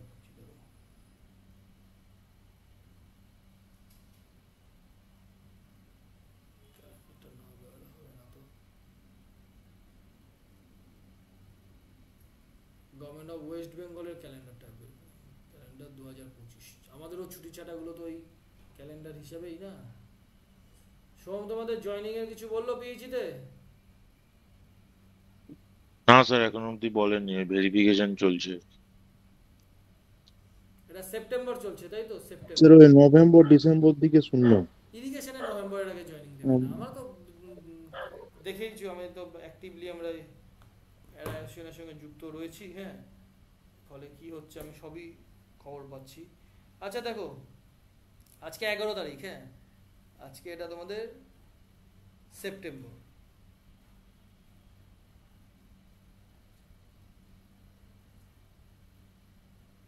সেপ্টেম্বর 2025, আজকে ছিল 11 তারিখ, আজকে তোমাদের ক্লাস হয়ে গেল 11 সেপ্টেম্বর, আজকে ক্লাস অলরেডি ডান, আজকের ক্লাস ডান, এখন অবধি আর কোনো ক্লাস আমার নেই, যেগুলো ল্যাগ রয়েছে এক্সট্রা ক্লাস দিতে হবে, কিছু নেই। 11 আমি 13 তারিখ তোমাদের ক্লাস করাচ্ছি না। 13 তারিখের ক্লাসটা আমি তোমাদের করাবো কবে? 13 তারিখের ক্লাসটা করাবো হচ্ছে সোম, মঙ্গল, বুধ, বৃহস্পতি, 18 তারিখ, 18 সেপ্টেম্বর, ঠিক আছে। 14 তারিখ ক্লাস হবে, 14 সেপ্টেম্বর ক্লাস হবে, ঠিক আছে। 13, 14 গেল, তারপর 20, আচ্ছা 21 তারিখে কি আছে গো? 21 তারিখে রোববার, কিচ্ছু নেই, ঠিক আছে। 20, 21, 27, 28 বলছো পুজো শুরু হয়ে যাচ্ছে? দেখো তো 27, 28 পুজো শুরু হয়ে যাচ্ছে, তাহলে 21 তারিখ অবধি আপাতত রুটিন। 28 থেকে শুরু হচ্ছে, তাহলে আপাতত 21 অবধি এই 1টা 2টো 3টে 4টে 5টা ক্লাসের রুটিন। তাহলে 5টা তো হচ্ছে না, 4টে, 13, 14, 20, 21-এর আলোচনা করি।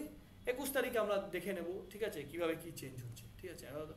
পুজোর মাস হলে কি ফট করে একটু অসুবিধা হয়।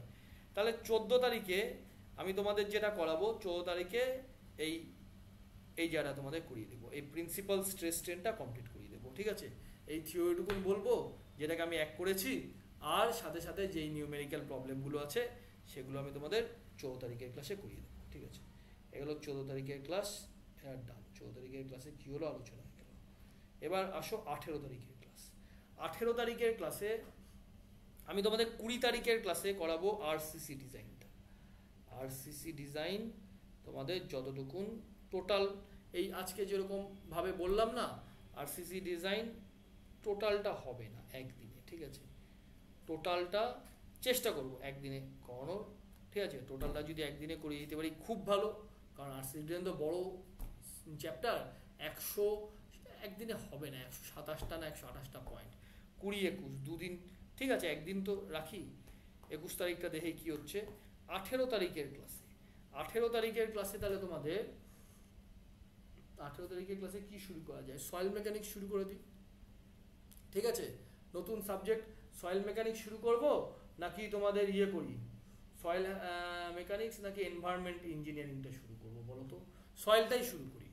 18 তারিখ ক্লাসে সয়েল মেকানিক্সে শুরু করব, সয়েল মেকানিক্স শুরু করে দেবো 18 তারিখের ক্লাসে। সয়েল মেকানিক্সের আমি অলরেডি প্রি রেকর্ডেড আমার ক্লাস রয়েছে, থিওরি ক্লাস, সেই থিওরি ক্লাস আমি তোমাদের দিয়ে দেবো, ঠিক আছে। আমি গুপ্তার বইয়ের দরকার নেই ইঞ্জিনিয়ারিং সার্ভিস বা গেটে, ঠিক আছে। বড় কোশ্চেন দিচ্ছে ইঞ্জিনিয়ারিং সার্ভিস বা গেটে, ঠিক আছে। আমরা গুপ্তার বইটা পড়ে যাব ভালো করে, থিওরিটা যেটা বোঝাবো তার বাইরে কোনো কোশ্চেন হয় না, ঠিক আছে। এই করে সয়েল মেকানিক্সটা শুরু করবো। গুপ্তার কোশ্চেনের প্রত্যেকটা কোশ্চেন এখানে প্র্যাকটিস করা হবে, ঠিক আছে, সয়েল মেকানিক্সে।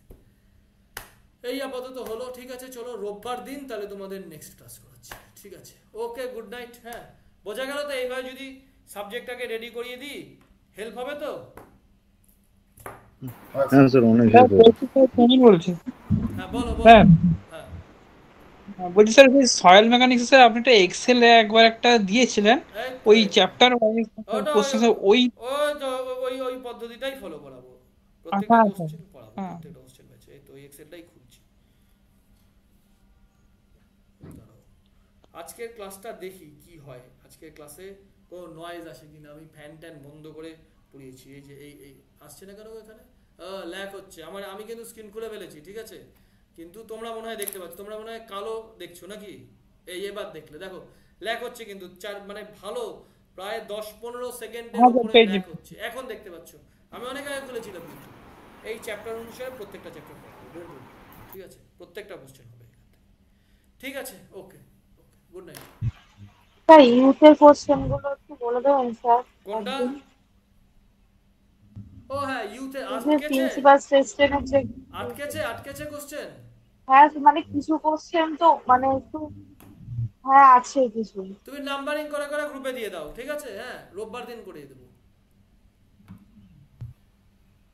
আচ্ছা ঠিক আছে। আগে দাওনি কেন? আমি সবসময় বলি যে কোশ্চেন আগে দিয়ে রাখতে। আমার তাহলে মাথায় নেই যে আজকে ইউথের এটা রয়েছে, কোশ্চেনগুলো বলেছিলাম যে ওটা শেষ হয়নি, কিছু বাকি আছে। আগে শেষ করো, ঠিক আছে। আগে শেষ করো, একবারে দেবে, ঠিক আছে। আমি এক আচ্ছা কাজ আচ্ছা করো না হ্যাঁ হ্যাঁ ঠিক সৃজিতা, আছে শোনো আমার তো প্রিন্সিপাল স্ট্রেস টেনের কিছু টাইপের হ্যাঁ কোশ্চেন করানোও বাকি আছে, যেটা আমি রোববার করাবো।